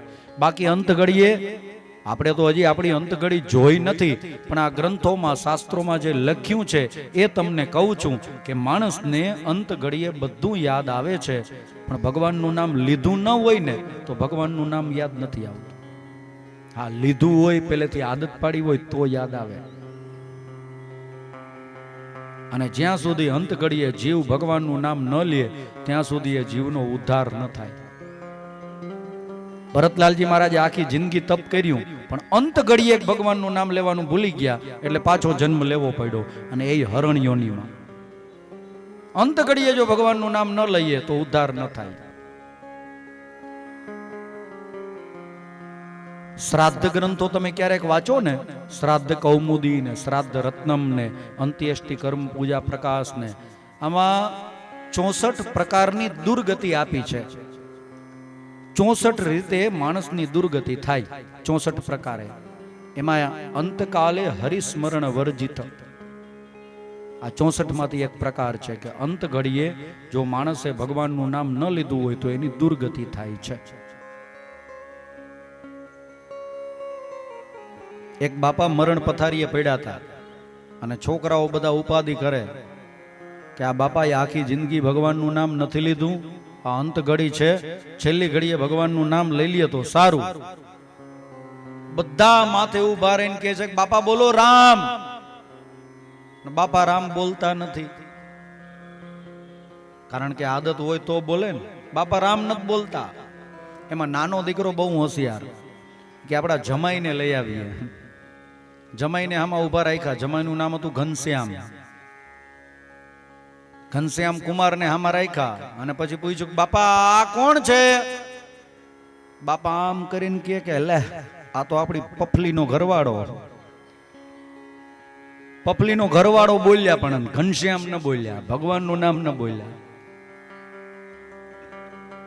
નાના દીકરાની વવે હોશિયાર. એક કામ કરીએ, બાજુમાં ભગત રહે છે, ભગતના ઘરે જાય અને એના ઘરેથી રામસાગર લેતા આવીએ અને બાપાને બતાવીએ કે આને શું કહેવાય. નાના દીકરાની વહુ દોડતી દોડતી ગઈ ભગતના ઘરે અને રામસાગર લઈ આવ્યા. ભલે ને રામસાગર તો રામસાગર, એમાંય રામ તો આવે છે ને. ભગતને કીધું કે તમારું રામસાગર થોડીક વાર આપો ને, અમારે જોઈ છે. ભગતને એમ કે આને ભજન કરવા જોતું હોય છે. ભજન કરવા નહીં, બાપાને બતાવવા જોઈએ છે. આપ્યું રામસાગર ભગતે ને નાના દીકરાની વહુ આવીને બાપાને બતાવ્યું. બાપા આને શું કહેવાય? બધાને એમ કે હવે તો બોલશે જ બાપા કે રામસાગર. બાપાએ શું કીધું ખબર? લે આ રાવણ હતો કોનો ઉપાડી આવ્યા? રાવણનું નામ બોલ્યા પણ રામનું નામ ન બોલ્યા. અંત ઘડીએ ભગવાનનું નામ તો જ લેવાય છે જો પહેલેથી આદત પાડી હોય. અને અંત ઘડીએ જેવું સ્મરણ હશે એવી ગતિ થશે. અમારા એક સાહિત્યકાર પાસેથી મેં સરસ વાત સાંભળી કે એક માજી, જો આ એક નાનકડી વાત છે, વાત પૂરી થાય ને પછી વાતના અંતમાં એક સવાલ છે, એ સવાલ હું તમને પૂછીશ, તમે મને બધા જવાબ આપજો હો. એક માજી મરણ પથારીએ પડ્યા, પણ પડ્યા પડ્યા આમ ઈશારા કરે, એટલે દીકરાઓને ચારે ચારને એમ કે માજીએ ક્યાંક ખજાનો દાટેલો છે. અંત ઘડીએ આ માજી ખજાનો આમ બતાવે છે, પણ કઈ સમજાતું નથી, કારણ કે માજીથી કઈ બોલાતું નથી. સુતા સુતા છેલ્લા શ્વાસ, જમને જીવને હાવ વાદ હાલે, હમણાં જાય ન જાય, ના જાય ન જાય, આટલી જ વાર બસ. છેલ્લા શ્વાસે માજી આમ ઈશારા કરે ને છોકરાઓ ચિંતામાં કે માજી પાસે જો આ કીધા વિનાના વૈયા જાય તો ખજાનો રહી જાય. ડોક્ટર સાહેબને ફોન કર્યો, સારામાં સારા ડોક્ટર. ડોક્ટર સાહેબને કહે કે માજીના છેલ્લા શ્વાસ હાલે છે સાહેબ, અને માજી કંઈ બોલતા નથી, ખાલી ઈશારા કરે છે, ભલે ને ખાલી 2 મિનિટ તો 2 મિનિટ, પણ માજી કંઈ બોલે એવી કંઈ દવા થાય? ડોક્ટર સાહેબ કે હા, એક એવું ઇન્જેક્શન આવે છે, એ ઇન્જેક્શન હું લગાવું ને તો માજી થોડીક એકાદ વાત બોલવી હોય તો બોલે. છોકરાઓ કે કઈ વાંધો નહીં. કેટલો ખર્ચો થાય? ડોક્ટર સાહેબ કે 4 લાખનો. ઓલા કે 4 ભાઈઓ છીએ, 1-1 લાખ ભાગે આવશે ખજાનામાંથી, પછી સમજી લેશું માજીના ખજાનામાંથી. ડોક્ટરને 4 લાખ દીધા, ડોક્ટરે ઇન્જેક્શન મગાવ્યું, ઓલા માજીને ઇન્જેક્શન લગાવ્યું, અને પછી માજી બોલ્યા. માજી કે તમે બધા અહીંયા મારી માથે ઊભા છો, રસોડામાં ઓલું મીંદડું બધું દૂધ પી જાય છે.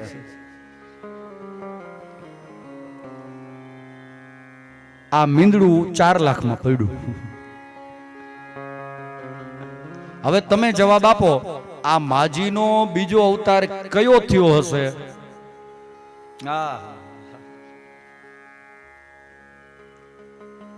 અમુક અમુક ગાય, ભેંસ, કૂતરા, બિલાડા વારે વારે આપણા ઘરે આવે, અને આપણે ગમે એટલા એને કાઢીએ તો એ જાય જ નહીં. તેથી સમજવાનું કે આ આવ્યા છે.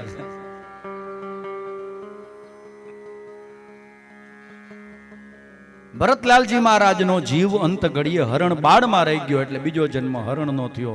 પણ પૂર્વ જન્મની ભક્તિ હતી ને, હરણનું શરીર છૂટ્યું, પાછો મનુષ્યનો અવતાર મળ્યો, અને પાછું એમનું નામ ભરત થયું છે. અને આ વખતે નક્કી કર્યું કે કોઈના પ્રેમમાં ફસાવું જ નથી, ક્યાંય મમતા રાખવી જ નથી. અને માણસો તમને પ્રેમ ક્યારે કરે? ક્યારે કરે? તમને તમારામાં કંઈક સારા ગુણ જુએ, તમને હોશિયાર જુએ, તમને કંઈક પ્રગતિશીલ જુએ. કોઈ પણ ઓલી નાની દીકરીઓ હોય ને, એને આપણે પૂછીએ ને તો એને બધાને સપનામાં રાજકુમાર જ આવે. કોઈ દી સાંભળ્યું કે કોઈ દીકરીને, બેન દીકરીને સપનામાં બાડા બોબડા આવ્યા હોય? કંઈક સારું જુએ તો માણસને પ્રેમ થાય ને. ભરતલાલજી મહારાજે નક્કી કર્યું કે હવે જીવવું છે જ ગાંડા જેવું. ગાંડા થઈને રહ્યો એટલે કોઈને આપણા પ્રત્યે લાગણી થાય જ નહીં. છે બહુ બુદ્ધિશાળી, મેધાવાન છે, મેધાવી છે, પણ તોય જળ જેવું જીવન જીવે છે. અને નામ છે ભરત, એટલે નામ પડી ગયું જળ ભરત. આજે આપણે કોક એવા જોઈએ ને કે જો તો કેવો જળ ભરત જેવો છે. પણ ભરતલાલજી મહારાજ બહુ મેધાવી હતા, પણ જાણી જોઈને જળ જેવું જીવન જીવ્યા હતા, એટલે જળ ભરત થયા. નાના ભાઈઓએ ઘરમાંથી કાઢી મૂક્યા છે, જંગલમાં જઈને તપ કરે છે. જંગલમાં એમને રહુગણ રાજા મળે છે. રહુગણ રાજાને ખગોળ અને ભૂગોળનું જ્ઞાન આપી અને બ્રહ્મ ઉપદેશ આપે છે. ભદ્રકાલીમાં આવી અને રહુગણ રાજાની ભરતલાલજી મહારાજની રક્ષા કરે છે. અને આ રીતે ભરતલાલજી મહારાજની સુંદર કથા અહીંયા 5મ સ્કંદમાં આપી છે. 6ઠા સ્કંદમાં અજામિલનું આખ્યાન આપ્યું છે. અજામિલ નામનો એક વ્યક્તિ છે, જિંદગીમાં ક્યારેય એકેય કામ સારું નથી કર્યું. એક જ કામ એણે પોતાની જિંદગીમાં સારું કર્યું. શું? એણે પોતાના દીકરાનું નામ નારાયણ રાખ્યું. છોકરાઓના નામ રાખો ને તો કંઈક એવા રાખજો કે એ નામ લેતાની સાથે દિવસમાં ઓછામાં ઓછું 12-15 વખત ભગવાનનું નામ લેવાઈ જાય. આ નામ રાખો તો કંઈક એવા રાખજો જેનો કંઈક અર્થ નીકળતો હોય. અત્યારના આ નામ તો જાણે કોણ જાણે કઈ ડિક્શનરીમાંથી લઈ આવ્યા હોય. અત્યારનું આ જનરેશન જોન ને જોન્ટી ને બંટી ને ફંટી ને ઘરઘંટી ને કોણ જાણે ક્યાંથી આ નામ લઈ આવ્યા હશે.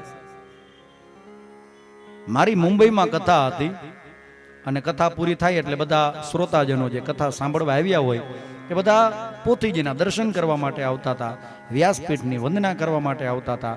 એમાં એક બેન પોતાની દીકરીને લઈ પોથીજીને પગે લાગ્યા અને પછી મારી પાસે આવ્યા. મન કે શાસ્ત્રીજી આશીર્વાદ આપો. એટલે મેં આ આશીર્વાદ આપ્યા કે ભગવાન તમારું ભલું કરે, ભણવા ગણવામાં ખૂબ હોશિયાર બનો અને મા બાપની સેવા કરો. બસ તમારું નામ શું? એટલે દીકરીએ નામ કીધું, શાસ્ત્રીજી મારું નામ છે શ્લેષમાં.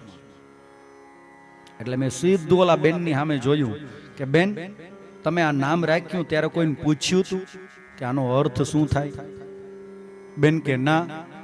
તો આ નામ કેવી રીતે રાખી દીધું? તો કે થોડુંક મોડર્ન લાગ્યું એટલે રાખી દીધું. મેં કીધું શું મોડર્ન? બોલવા જાવ તો 2 વખત તો મોઢામાંથી સીટીયું વાગે છે શ્લેષમાં. અને તમે કોઈ સંસ્કૃતના વિદ્વાન હોય એને આનો અર્થ પૂછજો, તમને ખબર આનો અર્થ શું થાય? શિયાળામાં બહુ ઠંડી હોય અને ઠંડા પાણીથી નવાઈ જાય અને પછી નાકમાં જે ઓલા ગંગા જમના જામી જાય ને એને શ્લેષમાં કહેવાય.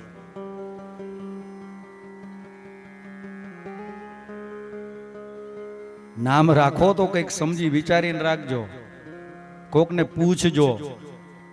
હાવ પછી ગૂગલના ભરોસે ન રહેતા. એક જ કામ અજામિલે પોતાના જીવનમાં સારું કર્યું. શું? પોતાના દીકરાનું નામ નારાયણ રાખે છે.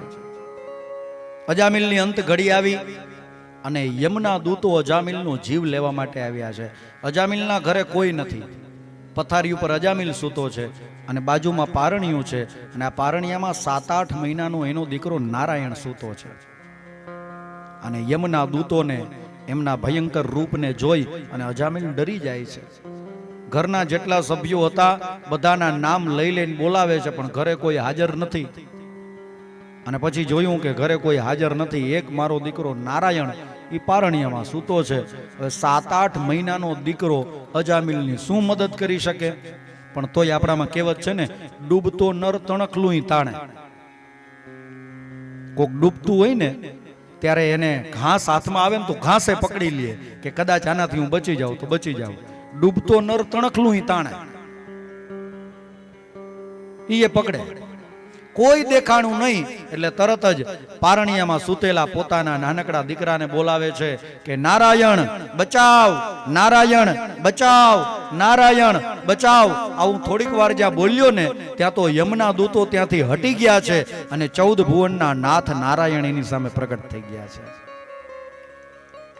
ભગવાન નારાયણે અજામિલનો ઉદ્ધાર કર્યો છે. આખી જિંદગીમાં ક્યારેય ભગવાનનું નામ નહોતું લીધું અને અંત ઘડીએ ભગવાનનું નામ લીધું. અને ઈએ ક્યાં જાણી જોઈને લીધું હતું? એ તો એના દીકરાને બોલાવતો હતો. પણ તોય નારાયણનું નામ જ લેતા, નારાયણ પ્રભુનું નામ લેતા ક્યારેય કોઈની લાજ જતી નથી. નારાયણ ભગવાને અજામિલનો ઉદ્ધાર કર્યો છે. ભગવાનનું નામ તમે ઊંધું લ્યો ને તોય કલ્યાણ કરે છે. જાણી જોઈને લ્યો, અજાણતા લ્યો, ભાવથી લ્યો, કુભાવે લ્યો, પણ તોય કલ્યાણ કરે છે. આપણે જે રામાયણની કથા સાંભળીએ ને એ રામાયણના મૂળ સર્જક એનું નામ છે વાલ્મીકી.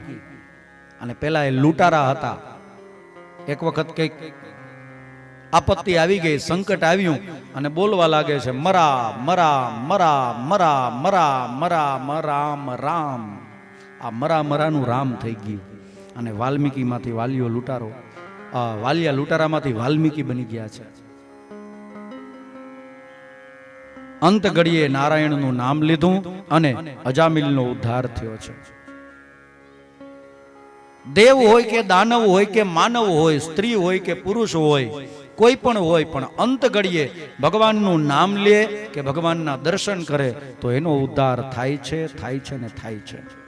સુખદેવજી મહારાજ પરીક્ષિતને બીજી એક સુંદર કથા કહે છે કે એક દૈત્ય હતો. ભગવાનના હાથે એનો ઉદ્ધાર થયો છે, મૃત્યુ થયું છે.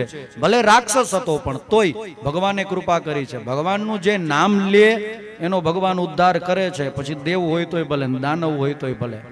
એક દાનવ એક રાક્ષસની વાત કરે છે કે જે રાક્ષસના વંશમાં જન્મેલાએ ભગવાનનું નામ લીધું તો ભગવાન એની વારે આવ્યા છે, અને બીજું કોઈ નહીં. એ છે ભક્ત પ્રહલાદ. દૈત્ય કુળમાં જન્મ્યો છે. આ રાક્ષસના કુળમાં જન્મ્યા તોય ભગવાનનું નામ લીધું તો ભગવાન એક રાક્ષસની વારે કરી છે. હિરણ્યાક્ષનો ભાઈ હિરણ્યકશિપુ જંગલમાં જઈને તપ કરે. બ્રહ્માજી પ્રસન્ન થઈને વરદાન માંગવાનું કહે છે કે માંગ વરદાન. તો કહે છે કે મને અમર બનાવી દો. બ્રહ્માજી કહે કે અમર હું કોઈને બનાવી શકું નહીં, એના સિવાયનું બીજું વરદાન માંગી લે. હિરણ્યકશિપુ કહે છે કે વરદાન થોડુંક મોટું હોય તો હાલશે? બ્રહ્માજી કે હા એ હાલશે. તો કહે છે સાંભળો બ્રહ્માજી, હું દિવસે ન મરું, રાત્રે ન મરું, ઘરમાં ન મરું, ઘરની બહાર ન મરું, ઉપર ન મરું, નીચે ન મરું, અસ્ત્રથી ન મરું, શસ્ત્રથી ન મરું, લીલાથી ન મરું, સૂકાથી ન મરું. હે બ્રહ્માજી, તમારા બનાવેલા કોઈ પણ જીવથી મારું મૃત્યુ ન થાય. બ્રહ્માજી કે તથાસ્તુ. હવે કાં તો માણસ ઘરમાં મરે, કાં ઘરની બહાર, કાં ઉપર, કાં નીચે, કાં અસ્ત્રથી, કાં શસ્ત્રથી, કાં લીલાથી, કાં સૂકાથી, કાં નરથી, કાં પશુથી. અને યુદ્ધ થાય તો બ્રહ્માના બનાવેલા કોઈ પણ જીવથી જ મૃત્યુ થાય. કારણ કે બધાનું સર્જન, આખી સૃષ્ટિનું સર્જન બ્રહ્માજી કરે છે. વરદાન માંગી લીધું કે કોઈથી મારું મૃત્યુ ન થાય. બ્રહ્માજીએ વરદાન આપી દીધું. અને આ દૈત્ય પોતાની જાતને અમર માની બેઠો. કારણ કે કાં તો માણસ દિવસે મળે, કાં રાત્રે મળે, કાં અસ્ત્રથી, કાં શસ્ત્રથી. આવું તો કઈ થવાનું નથી, કારણ કે બ્રહ્માજીએ વરદાન આપી દીધું. હાહાકાર મચાવી દે છે, ત્રૈલોક્ય ઉપર વિજય મેળવી લે છે. ભગવાનના બધા મંદિરો તોડાવી નાખ્યા, મંદિરોની બધી મૂર્તિઓ હટાવી દીધી, અને બધી જગ્યાએ બધા મંદિરોમાં પોતાની મૂર્તિ રખાવી દીધી. અમુક અમુકને શોખ હોય ને પોતાની જાતને પૂજાવવાનો, પોતાની મૂર્તિઓ મુકાવી દે. થોડા સમય પહેલા એક રાજકારણીને આનો રંગ લાગ્યો હતો, પોતાની મૂર્તિની પૂજાઓ કરાવી હતી. બેન હતા કોક,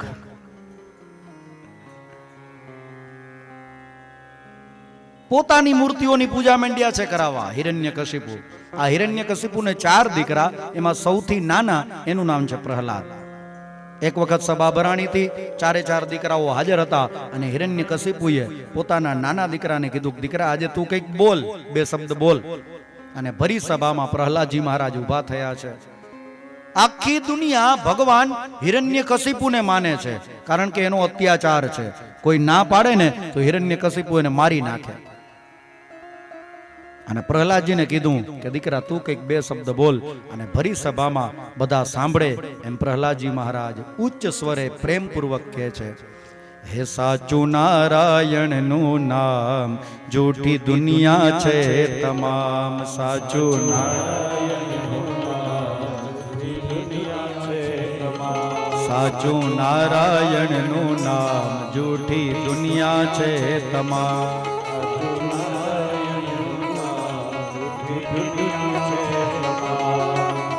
હિરણ્યકશિપુ લાલ ચોળ, લાલ ઘૂમ, કોઈ મારો વિરોધ ન કરે, અને મારો જ દીકરો મારો વિરોધી. તરત જ સૈનિકોને કહે છે કે આને ગુરુદેવની પાઠશાળામાં મૂકી આવો, ગુરુકુલમાં મૂકી આવો. ત્યાં ગુરુદેવને કહે છે કે આને બરાબરનું ભણાવજો કે નારાયણ ભગવાન નથી, તમારો બાપ હિરણ્યકશિપુ ભગવાન છે, આવું ભણાવી દો. ગુરુકુલમાં ભણવા માટે મોકલે. ગુરુજી ભણાવે છે કે ભગવાન હિરણ્યકશિપુ છે, ભગવાન હિરણ્યકશિપુ છે. પણ પ્રહલાદ માનતા નથી. બહુ પ્રયત્ન કરે, બહુ પ્રયત્ન કરે, પણ કોઈ રીતે પ્રહલાદજી માનતા નથી. એમના મનમાં તો બસ એક જ નામ, એક જ રટણ કે સાચું નારાયણનું નામ અને જૂઠી દુનિયા છે તમામ. એક વખત ગુરુદેવને બારે જવાનું થયું. પ્રહલાદજીને કહે છે પાઠશાળા સંભાળજો. પ્રહલાદજી કે ભલે. જેવા ગુરુજી પાઠશાળામાંથી નીકળ્યા એટલે બધા છોકરાઓને કર્યા ભેગા, હાથમાં કરતાલ લઈ અને પ્રહલાદજી મંડ્યા ગાવા, સાચું નારાયણનું નામ જૂઠી દુનિયા છે તમામ. નારાયણનું નામ જૂઠી દુનિયા બોલો બોલો રાધે શ્યામ, બોલો બોલો સીતારામ, બોલો રાધે શ્યામ, બોલો બોલો સીતારામ. હે સાચું નારાયણનું નામ, જૂઠી દુનિયા છે તમામ. નારાયણનું નામ, જૂઠી દુનિયા છે તમામ. ધીમે ધીમે આ સાદ, આ અવાજ હિરણ્યકશિપુ સુધી પહોંચ્યો. સૈનિકોને મોકલ્યા કે આ બંધ કરાવો. સૈનિકો આવ્યા, બંધ તો ન કરાવી શક્યા. ઉલટાના સૈનિકો મંડ્યા છે નાચવા. જેને જેને મોકલે એ ભગવાનના રંગે રંગાઈ જાય. ગુરુજી આવ્યા તો ગુરુજી, સૈનિકો આવ્યા તો સૈનિકો, જેટલા જેટલા વિદ્યાર્થીઓ હતા બધા. અંતે હિરણ્યકશિપુ આવે છે, આ બધું બંધ કરાવે છે અને હિરણ્યકશિપુ પોતાના દીકરા પ્રહલાદને જેલમાં પૂરી દે છે અને સૈનિકોને આજ્ઞા કરે છે કે ભલે મારો દીકરો હોય પણ આને મારી નાખો. મારે 4 છે, એક ઓછો થઈ જશે તો મને કંઈ ફેર નહીં પડે, પણ મારી આબરૂ જશે, મારું આત્મસન્માન ખવાશે તો મને ઘણો ફેર પડશે. મારા દીકરાને મારી નાખો. 17 પ્રયોગો કરવામાં આવ્યા છે પ્રહલાદજીને મારવા માટે. અહીંયા જેટલા બેઠા છો, કોઈને જાનથી મારી નાખવા માટે તમે બધા હારે મળીને જેટલું વિચારી શકો, આ બધા પ્રયોગો પ્રહલાદજીને મારવા માટે અજમાવાઈ ગયા. એમને પાણીમાં ડુબાડવામાં આવ્યા, આગથી દજાડવામાં આવ્યા, પર્વત ઉપરથી પછાડવામાં આવ્યા, જેલમાં પૂરવામાં આવ્યા, ભૂખ્યા ને તરસ્યા રાખવામાં આવ્યા. એક વખત ફાગણ સુદ પૂનમનો દિવસ અને હિરણ્યકશિપુની બેન, એનું નામ હતું હોલિકા, ભાઈના ઘેર આટો દેવા આવી. હોળીની ધૂળેટીની રજા માણવા. ભાઈને જોયો કે ભાઈ ભૈલા કેમ આમ સુકાઈ ગયો છો, કઈ ચિંતા છે? હિરણ્યકશિપુ કે હા, ઓલો પ્રહલાદ જુઓ ને બેન, આખી દુનિયા મને ભગવાન માને છે પણ ઈ નારાયણને ભગવાન માને છે. મારવાના કેટલા બધા પ્રયત્ન કર્યા પણ મરતો નથી. હોલિકા કે તારે મારી જ નાખવો છે? તો કે હા, એક કામ કર, ગામના ચોકમાં મોટો છાણાનો ઢગલો કરાવ, હું તારા દીકરાને ખોડામાં લઈને બેસી જઈશ, નીચે આગ લગાડજે, બળીને ભસ્મ થઈ જશે. હિરણ્યકશિપુ કે બેન તને કઈ નહીં થાય? તો કે નહીં, મારી પાસે બ્રહ્માજીની વરદાનની ચૂંદડી છે, એ હું ઓઢી લઈશ. ફાગણ સુદ પૂનમના દિવસે ગામના ચોકમાં મોટો છાણાનો ઢગલો કરવામાં આવ્યો. પ્રહલાદજીને બોલાવવામાં આવ્યા. હોલિકા અને એના ખોડામાં પ્રહલાદજી, નીચે આગ લગાડવામાં આવી છાણામાં અને હોલિકાએ ચૂંદડી ઓઢી લીધી છે. આગ લાગી, જર્જર કરતી આગ ધીમે ધીમે વધવા લાગી અને વાયુદેવ એટલા વેગથી વાયા છે ને કે હોલિકાએ ઓઢેલી ચૂંદડી પ્રહલાદજી ઉપર આવી જાય છે. પ્રહલાદજી બચી જાય છે અને હોલિકા બળીને ભસ્મ થઈ જાય છે. જેવો થોડોક અગ્નિ ટાઢો પડ્યો ને એટલે હિરણ્યકશિપુ રાહ જોતો હતો, હમણાં બેન આવે, હમણાં બેન આવે, હમણાં બેન આવે, પણ બેન નો આવ્યા ને બાબુ આવ્યો. હિરણ્યકશિપુ પૂછે છે કે બેન ક્યાં? પ્રહલાદજી કે ફૈબા થોડાક ઉતાવળમાં હતા એટલે ઉપરથી ઉપર ને ઉપર વિયા ગયા. થોડાક ઉતાવળમાં હતા, ઉપર જવાના મૂડમાં હતા. પ્રહલાદજી બચી ગયા. આ જોઈ અને જેટલા ભગવાનના ભક્તો હતા, જે દિલથી ભગવાનને પ્રેમ કરતા હતા ને, એ પોતાના હાથમાં અબીલ, ગુલાલ, કંકુ, સૌભાગ્ય લઈ અને એકબીજા ઉપર મંડ્યા છે છાટવા, નાચે, રમે, કૂદે ને ગાય, ભગવાનના ગુણ ગાય. અને હિરણ્યકશિપુના પક્ષમાં જેટલા હતા ને એ મંડ્યા છે ભૂંડી ભૂંડી ગાયડું બોલવા. એટલે હોળીના દિવસે આ બેય વંશ આયલા આવે છે. આ બેય વંશ આવે છે હોળીના દિવસે.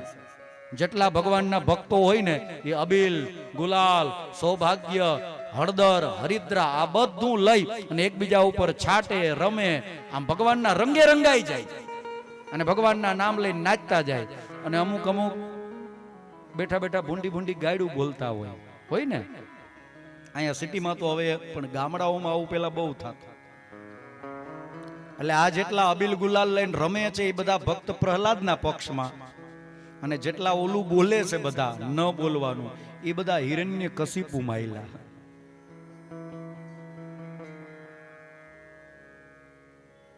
ફાગણ મહિનો ગયો અને પછી ચૈત્ર આવ્યો, ચૈત્ર ગયો અને પછી વૈશાખ મહિનો આવ્યો અને વૈશાખ મહિનાની સુદ 14 આવી છે. હિરણ્યકશિપુ મનથી વિચારે કે બધાએ પ્રહલાદજીને મારવાના પ્રયત્ન કર્યા, મેં કઈ પ્રયત્ન નથી કર્યો. હાલો એક પ્રયત્ન, એક કોશિશ હું કરું. સભા ભરી છે, વચ્ચે એક સ્તંભ છે અને એને ગરમ કર્યો છે. પ્રહલાદજીને બોલાવ્યા અને પૂછે છે હિરણ્યકશિપુ કે તું જેનું નામ લેસ, સાચું નારાયણનું નામ ને જૂઠી દુનિયા છે તમામ, ક્યાં છે ઈ તારો નારાયણ, ક્યાં છે? પ્રહલાદજી કહે છે કે પિતાજી સવાલ ખોટો છે. ક્યાં છે ભગવાન એમ ન પૂછાય, એમ પૂછાય કે ક્યાં નથી ભગવાન. મારો ભગવાન તો અત્ર તત્ર સર્વત્ર હરિ વિદ્યતે, બધી જગ્યાએ અરે રજે રજમાં કણે કણમાં મારો નાથ નારાયણ મારો બાપ બિરાજમાન છે. હિરણ્યકશિપુ કહે છે કે આ સભામાં થાંભલો ઊનો કર્યો છે એમાં તારો ભગવાન છે? રજે રજમાન કણે કણમાં છે તો આ થાંભલામાં છે? પ્રહલાદજી કે હા, આ થાંભલામાં છે. તમારો ભાવ હોય ને તો ભગવાન પથ્થરમાંથી એ પ્રગટે છે, અને ભાવ ન હોય તો હાચુકલા હામાં આવીને ઉભા રહી જાય તોય ભરોસો નથી આવતો. ભાવ હતો એટલે જોગી જલિયાણને પત્ની માંગવા માટે આવેલા સાધુમાં ભગવાન દેખાણા. ભાવ હતો એટલે શેઠ સગાડસાને ચંગાવતીને દીકરો ખાંડીને ખાવા માંગ્યો એ સાધુમાં ભગવાન દેખાણા. ભાવ હોય તો ભગવાન દેખાય, પથ્થરમાંથી આવે. હા છે, આ થાંભલામાં મારો ભગવાન છે. તો કે તારા ભગવાનને તને બચાવે, હું તને ખુલ્લી તલવાર લઈને મારવા આવું છું. આમ કઈ હિરણ્યકશિપુ ખુલ્લું ખડગ લઈ, ખુલ્લી તલવાર લઈ અને પ્રહલાદજીનું માથું કાપવા માટે જેવા દોડે અને પ્રહલાદજી મહારાજ દોટ મૂકી અને થાંભલાને ભેટી પડે છે. હે નારાયણ ત્રાહિમામ ત્રાહિમામ ત્રાહિમામ, આવું બોલીને જેવા થાંભલાને ભેટે ત્યાં થાંભલામાંથી જોરદાર કડાકો થયો છે, જોરદાર ભડાકો થયો છે, વીજળીઓ ચમકવા લાગી છે અને એમાંથી ભગવાનનું અતિ ભયંકર અતિ વિકરાળ રૂપ પ્રગટ થયું છે. ધડ નરનું છે અને મુખ સિંહનું છે. આવા નરસિંહ ભગવાન પ્રગટ થયા અને સૌ કોઈ દેવી દેવતાઓ ભગવાનના નામનો જય જયકાર કરે. નરસિંહ ભગવાન વૈશાખ શુક્લ 14 વિશાલ રવિ હોત અસ્તગત સંધિકાલ, પ્રહલાદ કેરી કરુણા પુકારે આજ વિકટ રૂપ નરસિંહ બણે. વૈશાખ શુક્લ 14 વિશાલ રવિ હોત અસ્તગત સંધિકાલ, પ્રહલાદ કેરી કરુણા પુકાર આજ વિકટ રૂપ નરસિંહ ભણે, આજ વિકટ રૂપ નરસિંહ ભણે. અતિ ભયંકર અતિ બિહામણું રૂપ ધારણ કરી અને ભગવાન નરસિંહ પ્રગટ્યા છે. ભગવાન નરસિંહનું આટલું ક્રોધાયમાન રૂપ જોઈ અને સભામાં જેટલા બેઠા હતા બધા ભાગ્યા છે, બધા મંડ્યા છે ભાગવા. બચાવો બચાવો બચાવો કરતા કરતા કરતા બધા ભાગવા લાગ્યા. હિરણ્યકશિપુએ ભગવાનનું રૂપ જોયું. ભગવાનનું આ અતિ ભયંકર અતિ વિકરાળ અને ત્રાણો નાખતું રૂપ હિરણ્યકશિપુએ જોયું અને હિરણ્યકશિપુ ગભરાઈ ગયો કે મારો કાળ આવી ગયો, મારો કાળ આવી ગયો, મારો કાળ આવી ગયો. ભાગે છે હિરણ્યકશિપુ. હિરણ્યકશિપુનું ઉત્તરીય વસ્ત્ર પડતું જાય, પગમાં પિતાંબર આવતું જાય છે. પિતાંબર પગમાં આવે, હિરણ્યકશિપુ પડતો જાય, પડે ઊભો થાય, પાછો ભાગે, પડે ઊભો થાય, પાછો ભાગે. ઘરના દ્વાર સુધી પહોંચ્યો ત્યાં તો તરત જ ભગવાન ઋષિ આવી હિરણ્યકશિપુને પકડી અને પોતાના ખોળામાં સુવડાવી પોતાના વજ્ર જેવા નખ લઈ અને જેવા ભગવાન હિરણ્યકશિપુને મારવાની તૈયારી કરે ત્યાં તો હિરણ્યકશિપુ કહે છે પ્રભુ થોભો, ખમી જાઓ પ્રભુ, તમે મને મારી નહીં શકો. ભગવાન નારાયણ કે શું કામ ન મારી શકું? હિરણ્યકશિપુ કે વરદાન છે. ભગવાન કે બોલતો આવ, કયા વરદાન છે? તારા આજે બધા વરદાન જો મિથ્યા સાબિત ન કરું ને હિરણ્યકશિપુ, તો હું પણ 14 ભુવનનો નાથ નારાયણ નહીં. તારા બધા વરદાનોને મિથ્યા સાબિત કરું. બોલ શું છે વરદાન? હું દિવસે ન મરું, રાત્રે ન મરું. ભગવાન કે ઘડિયાળમાં જો 6 ને 6 થઈ છે.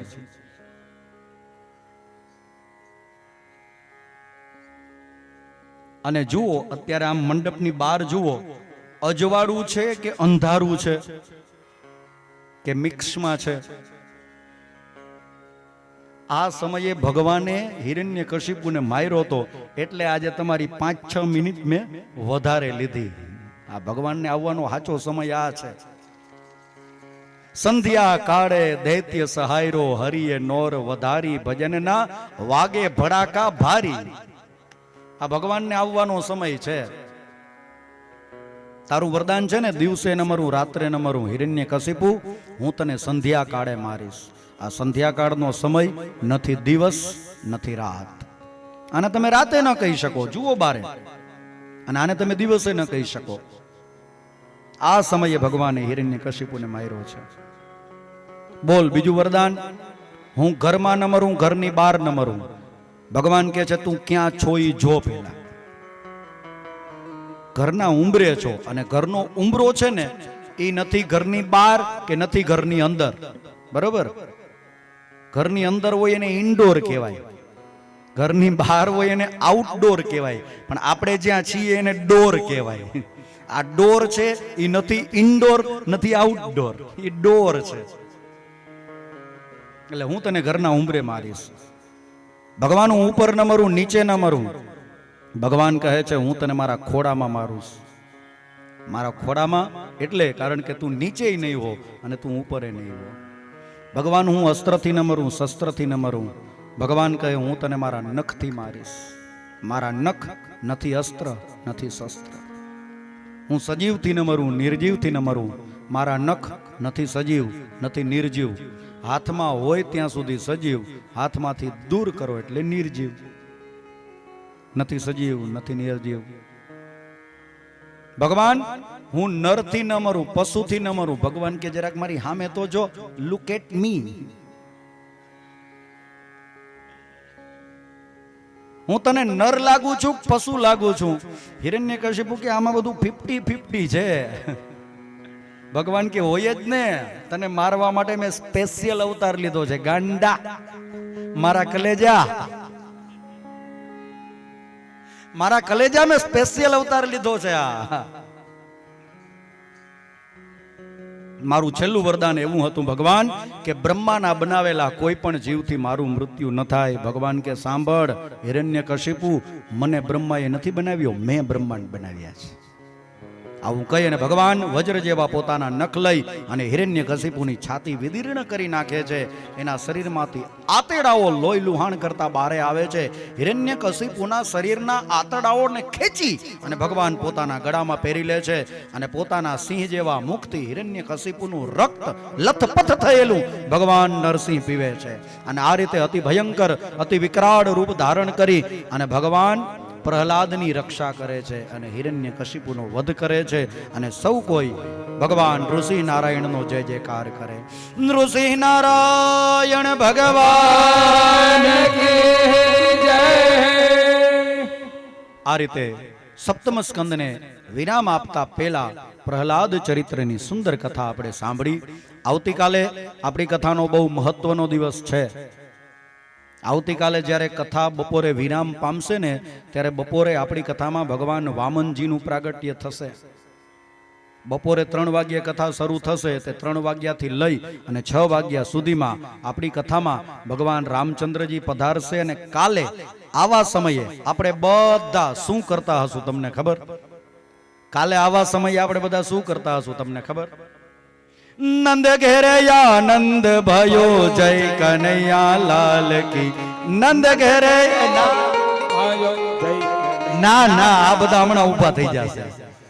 આ રમવાના તો કેવા શોખીન છે, એના કરતા તો મોજમાં તમે આવી ગયા. આજ નંદ ભયો થઈ જાય. આજ નહીં, કાલ 24 કલાક રાહ જુઓ. 24 કલાક. આવતીકાલે આ સમયે આપણે નંદ મહોત્સવ ઉજવવાના છીએ. બધા પ્રેમપૂર્વક કથામાં આવતીકાલે પધારજો. આવતીકાલનો કથાનો દિવસ આપણા માટે અતિ અગત્યનો છે. ત્રીજા દિવસની સાયમ સંધ્યાને આપણે અહીં વિરામ આપીએ છીએ. આજના સદભાગી યજમાનો આવો, ભગવાન ભાગવતજી મહારાજની આરતી અને પૂજા કરવા માટે પધારો, અને આપણે બધા ભગવાનનું નામ લઈએ. હે કૃષ્ણ ગોવિંદ ગોવિંદ ગોપાલા, ગોવિંદ ગોવિંદ ગોપાલા. હે કૃષ્ણ ગોવિંદ ગોવિંદ ગોપાલા. કૃષ્ણ ગોવિંદ ગોવિંદ ગોપાલા. હે ભજ મુરલી મનોહર નંદલાલા. ભજ મુરલી મનોહર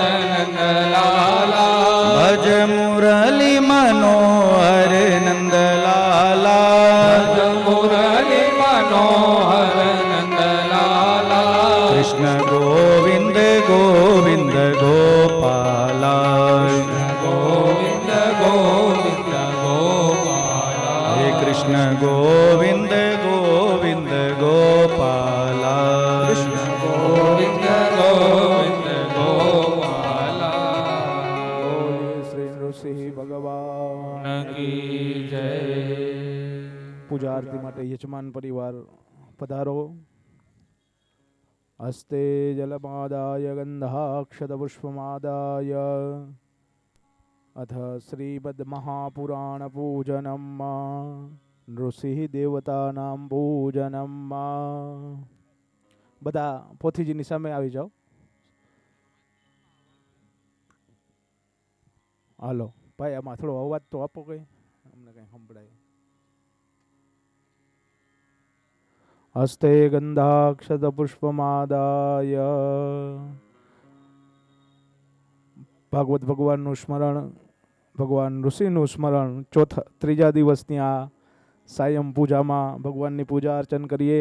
હરિ ઓમ ઇદમ વિષ્ણુર્વિચક્રમે ત્રેદાની દધે પદમ્મા સમૂન ગુણસુરે સ્વાહા. ઓમ વિષ્ણોરરાટમસि વિષ્ણોઃ સપ્તેસ્તો વિષ્ણોઃ સુરસે વિષ્ણોર્ધ્રુવોऽસि વૈષ્ણવમસि વિષ્ણવે તવા. ઓમ ભૂર્ભુવસ્વઃ પુરાણ પુરુષોત્તમાય નમો નમઃ. ઋષિ દેવતાભ્યો નમો નમઃ. ધ્યાનાર્થે સકલ પૂજારાર્થે અક્ષરપુષ્પાણિં સમર્પયામિ.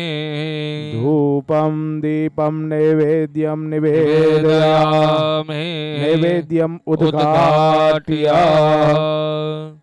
નૈવેદ્યમ શુદ્ધ જલેન સંપ્રોક્ષ્ય. ડાબો હાથ મુખ સામે રાખી જમણા હાથનો કોળિયો બનાવી ભગવાનને ત્યાં પ્રસાદ જમાડો. સ્વાહાની સાથે ભગવાનને પ્રસાદ જમાડો. ઓમ પ્રાણાય સ્વાહા. ઓમ અપાનાય સ્વાહા. ઓમ યાનાય સ્વાહા. ઓમ ઉદાનાય સ્વાહા. ઓમ સમાનાય સ્વાહા. નૈવેદ્યાન્તે આચમનીયમ સમર્પયામિ. મુખવાસાર્થે ભુગિફલતાંબુલાનિ મૃતુત્કાલોત્ફલાનિ દક્ષિણામ પ્રદક્ષિણામ સમર્પયામિ. નિમિતિ પ્રજ્વાલ્ય નમઃ ઇતિ સંભોજ્યા. આજે ત્રીજા દિવસની સાયમ આરતી ભગવાન ભાગવત ભગવાન અને ઋષિ ભગવાનની આપણે આરતી ઉતારીએ. પ્રેમ ભાવ શ્રદ્ધા સાથે ભાગવત ભગવાનની આરતી. શ્રીમદ ભાગવત કરો આરતી રાધા કૃષ્ણ સેવા. શ્રીમદ ભાગવત કરો આરતી રાધા કૃષ્ણની સેવા. મોર મુગુટ પીતાંબર હે મોર મુગુટ પીતાંબર ધારી. રાધાના પતિએવા. રાધાના પતિએવા. ગોપી જનનાથ પ્રભુ હે ગોપી જગન્નાથ પ્રભુ છો. વારી વારી દર્શન દેવા. વારી વારી દર્શન દેવા. શ્રીમદ ભાગવત છે સુખકારી. હે શ્રીમદ ભાગવત છે સુખકારી. કરું નિશ દિન એવી સેવા. કરુણિસ દિન એની સેવા. મંગલ મૂર્તિ હૃદય બિરાજ. હે મંગલ મૂર્તિ હૃદય બિરાજો. પૂર્ણ સુખડા લેવા. પૂર્ણ સુખડા લેવા. શ્રીમદ ભાગવત કરું આરતી રાધા કૃષ્ણની સેવા. શ્રીમદ ભાગવત કરો આરતી રાધા કૃષ્ણની સેવા. કપૂર ગૌરમ કરુણાવતારમ સંસાર સારમ ભુજગેન્દ્રહારમ. સદા વસંતમ હૃદયારવિંદે ભવં ભવાની સહિતમ નમામિ. મંગલમ ભગવાન વિષ્ણુ મંગલમ ગરુડધ્વજ મંગલમ પુંડરીકાક્ષ મંગલાય તનો હરિ. સર્વમંગલ મંગલ્યે શિવે સર્વાર્થ સાધિકે શરણ્યે ત્ર્યંબકે ગૌરી નારાયણી નમોસ્તુતે. શરણ્યે ત્રંબકે ગૌરી નારાયણે નમોસ્તુતે. શરણ્યે ત્રંબકે ગૌરી નારાયણે નમોસ્તુતે. આરાધ્યમ સમર્પયામિ. જલેન શીતલીકરણમ यानि कानि च पापानि जन्मान्तरकृतानि च तानि सर्वाणि नश्यन्तु प्रदक्षिणायां पदे पदे आराधिक्यं समर्पयामि हस्ते हि देवतानामभिवन्दनं स्वात्मकल्याणार्थे आत्माभिवन्दनं બે ત્રણ સ્વયંસેવક ભાઈઓ આવી બધાને આરતી અને પ્રસાદ મળે એવી વ્યવસ્થા કરજો બે ત્રણ સ્વયંસેવક ભાઈઓ આવી બધાને આરતી આપવું અને બધાને પ્રસાદ આપવા માટે આવો યજમાન પરિવાર પોથીજીની પ્રદક્ષિણા કરશે અને સ્વયંસેવક ભાઈઓ આવી અને બધાને આરતી પ્રસાદ આપશે પોથીજીની પ્રદક્ષિણા ભગવાનનું નામ સંકીર્તન કરતા કરતા પોથીજીની પ્રદક્ષિણા કરીએ અશ્વિનભાઈ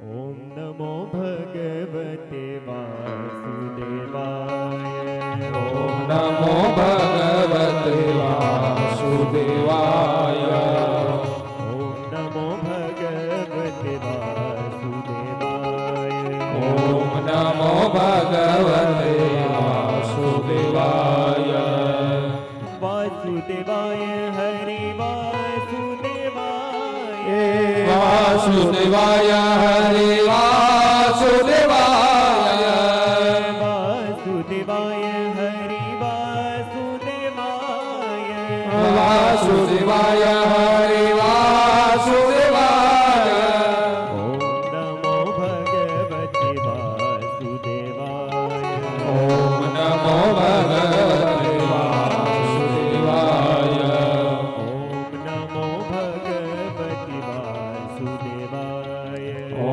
नमो भगवते वासुदेवाय वासुदेवाय हरि वासुदेवाय वासुदेवाय हरि वासुदेवाय वासुदेवाय हरि वासुदेवाय वासुदेवाय हरि वासुदेवाय ॐ नमो भगवते वासुदेवाय ॐ नमो भगवते वासुदेवाय ॐ नमो भगवते वासुदेवाय ॐ नमो भगवते वासुदेवाय वासुदेवाय हरि वासुदेवाय वासुदेवाय हरि वासुदेवाय वासुदेवाय हरि वासुदेवाय वासुदेवाय हरि वासुदेवाय ॐ नमो भगवते वासुदेवाय ॐ नमो भगवते वासुदेवाय ॐ नमो भगवते वासुदेवाय ॐ नमो भगवते वासुदेवाय वासुदेव बोले ना पितृ तरी जाए वासुदेव बोले ना पितरु तरि जाय वासुदेव बोले ना पितृ तरी जाए वासुदेव बोले ना पितरु तरि जाय नमो भगवते वासुदेवाय ॐ नमो भगवते वासुदेवाय ॐ नमो भगवते वासुदेवाय ॐ नमो भगवते वासुदेवाय ॐ नमो भगवते वासुदेवाय ॐ नमो भगवते वासुदेवाय ॐ नमो भगवते वासुदेवाय ॐ नमो भगवते वासुदेवाय ॐ नमो भगवते वासुदेवाय ॐ नमो भगवते वासुदेवाय वासुदेवाय हरि वासुदेवाय वासुदेवाय हरि वासुदेवाय वासुदेवाय हरि वासुदेवाय ॐ नमो भगवते वासुदेवाय ॐ नमो भगवते वासुदेवाय ॐ नमो भगवते वासुदेवाय ॐ नमो